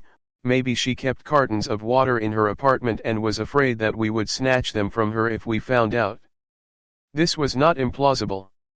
Lin Sanjia tried to recall if she had seen Kong Yun before, but she really had no impression of her. She fell silent for a few seconds, listening to their soft footsteps which filled the stairway. Anyway, we have to be careful when we visit her later, Marcy concluded. They continued their conversation and made a turn. Finally, they saw the large number 38. We're here. Lin Sanjia stood at the stairway exit. She inhaled lightly and pulled open the unlocked door. She took a step into the apartment. The door to the emergency stairway was beside the nanny's room, which opened to a corridor leading to the living room. As they walked into the living room, Luther scanned the room and was the first one to exclaim, Xiaoju, what were you working as in the past? This apartment is huge. Oh, you even have a personal lift in your living room. Lin Sanjia looked around the living room. It was still the same. The exquisite, refined parquet flooring was covered with shattered glass, the sofa was askew, and the floor was a mess. Even that boning knife which she had used to kill Ren Nan was still lying at the same spot. Apparently, no one came her after she left. This is not my house, she replied blandly and kicked the shattered glass to a side. Ren Nan tricked me here. This is not his either. He ate the original owner, settled here and took over the place. When she mentioned this, she was surprised to find herself rather calm. Watching Lin Sanjia explaining and entering the bedroom, Luther threw himself into the sofa. He immediately sank into that spacious, soft sofa. He gave a sigh of satisfaction. Whoa, this is really comfortable. This is much better than those towels at the supermarket. Why don't we sleep here for a night? Marcy jeered. Lin Sanjia smiled slightly when she heard the conversation outside. She grabbed her pajamas pants from the bed and dug into the pocket. As expected, she found the Ren Nan's corpse card. Looking at the crayon drawing on the card, and being in the creepily familiar room, she could not help remembering that snow-white face she saw every night. She shivered for a moment and quickly kept the card. With a little tremble, salt could fall from the clothes that she was wearing now. She should have changed out of it long ago. Lin Sanjia was unable to imagine how much she perspired over the day. As she changed into a new set of clothes, she felt speechless. She got out 2 duffel bags and stuffed them with some clothes and shoes suited for exercising. After she had packed her bag, she came out and saw that the 2 people were in the kitchen. The packet of rice was opened, yet Luther was trying hard to stop Marcy from cooking. Marcy, it was difficult for us to bring that water and rice up here. No, I'm not implying that your cooking tastes bad. Mainly, porridge is too simple a dish for you. It is not worth your vast expertise in cooking. Lin Sanjia laughed softly. The faint feeling of coldness in her heart faded. Hearing her voice, Luther quickly said, Oh, Xiaoju is here. Let's look at the dead body before we discuss food. Okay. Marcy's face darkened. Cling, she left the pot behind as she walked into the living. Her cooking sucks. Luther took the opportunity and gestured behind her back. He mouthed the words to Lin Sanjiu, "Don't let her cook. Please." Lin Sanjiu turned to one side, unable to hold back her laughter. She cleared her throat and asked, "Should I place him here?" The two others nodded. After a flash of white light, a black figure fell from Lin Sanjiu's palm. With a peng sound, it fell heavily onto the ground. The eyes filled with ecstasy, that large mouth which split both cheeks, and that red knife tip that stuck out from that mouth when she saw that corpse once again after a day had passed, Lin Sanjiu could not help feeling a tremor in her heart. She looked away. Almost immediately, she forced herself to face the corpse again and tried her best to remain composed. Sheesh. Luther drew a breath. Hey, how can you call him handsome? The standards in your world are really different. Before he could finish his sentence, Marcy smacked him. The second half of his sentence was thus smacked back inside. Lin Sanjiu was too lazy to explain. Feeling a little at loss whether to laugh or cry, she placed her hand on the tip of the knife. After that incident with Wang Sisi, she discovered something. Her ability allowed her to transform up to 4 items a day and was not limited by 4 uses a day. It was not yet 12 p.m., and since the chef's knife can be considered a weapon, she stored it away. She held the thought in her mind, a white light briefly flashed past, the knife disappeared into her hands. The corpse looked considerably better without the murder weapon. I already checked the kitchen. He doesn't have any sort of bag or container. I lived here for a few months, but I have never seen him carrying a bag around him. Lin Sanjiu put on a brave face and sat down on the floor. At the corner of her eyes, she could still see that large stiff torn open mouth. This is something you don't know. Luther licked his buck teeth and grinned, "Let me give you a lesson."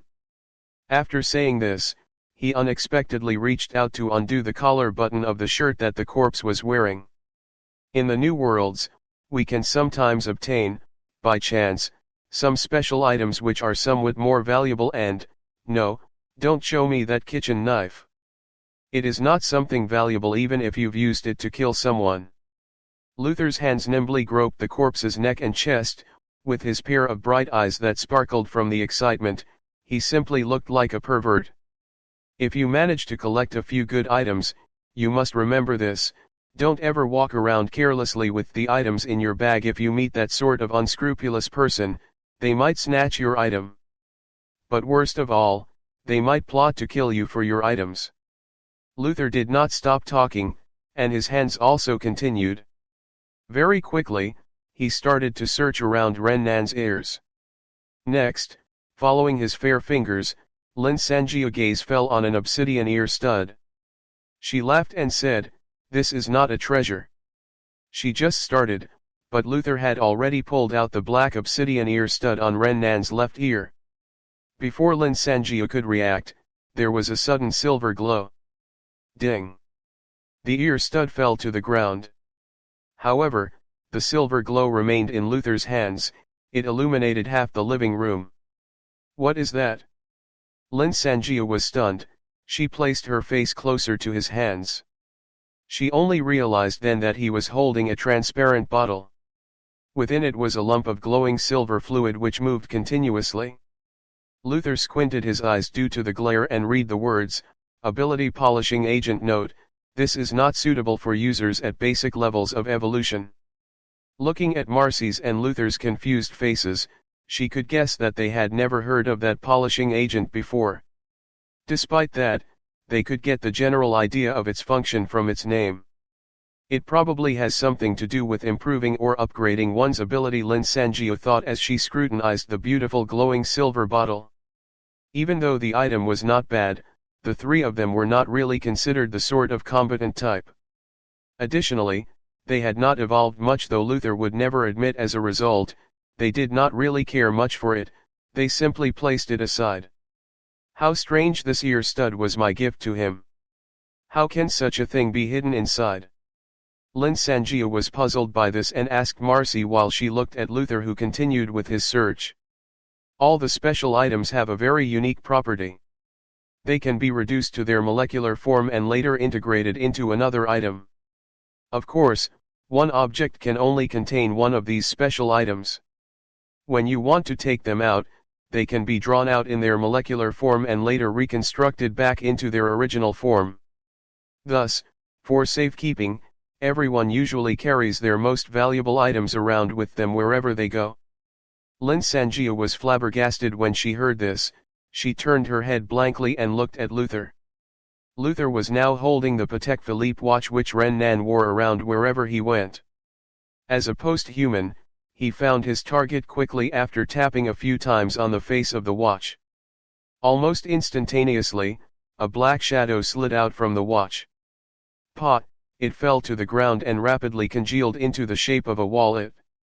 Lin Sanjia opened her mouth in shock as she picked the wallet up.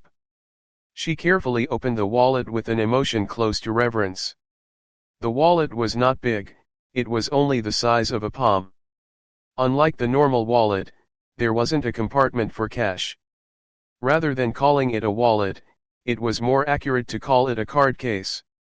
After she had searched the card case thoroughly, she found only a single piece of paper in it and nothing else. Using the ability polishing agent as a light source, Lin Sanjia drew out the paper. Without discussion, the three of them gathered together and looked at it. The first 10 seconds that they laid eyes on it, the three of them could not react. They stared at it for another few seconds before Lin Sanjia suddenly gasped. She could not believe it, and she looked at the other two of them blankly. Consequently, she could not help looking down at the words on the paper once more. That's right, there is no mistake. Marcy and Luther also realized what it was. Marcy's voice trembled a little. If I am not wrong, this is suddenly. A thump from the direction of the emergency door interrupted her. Part 1 of the series ends here. If you enjoyed it, please give us a like and subscribe so we can be motivated to make even better videos in the future.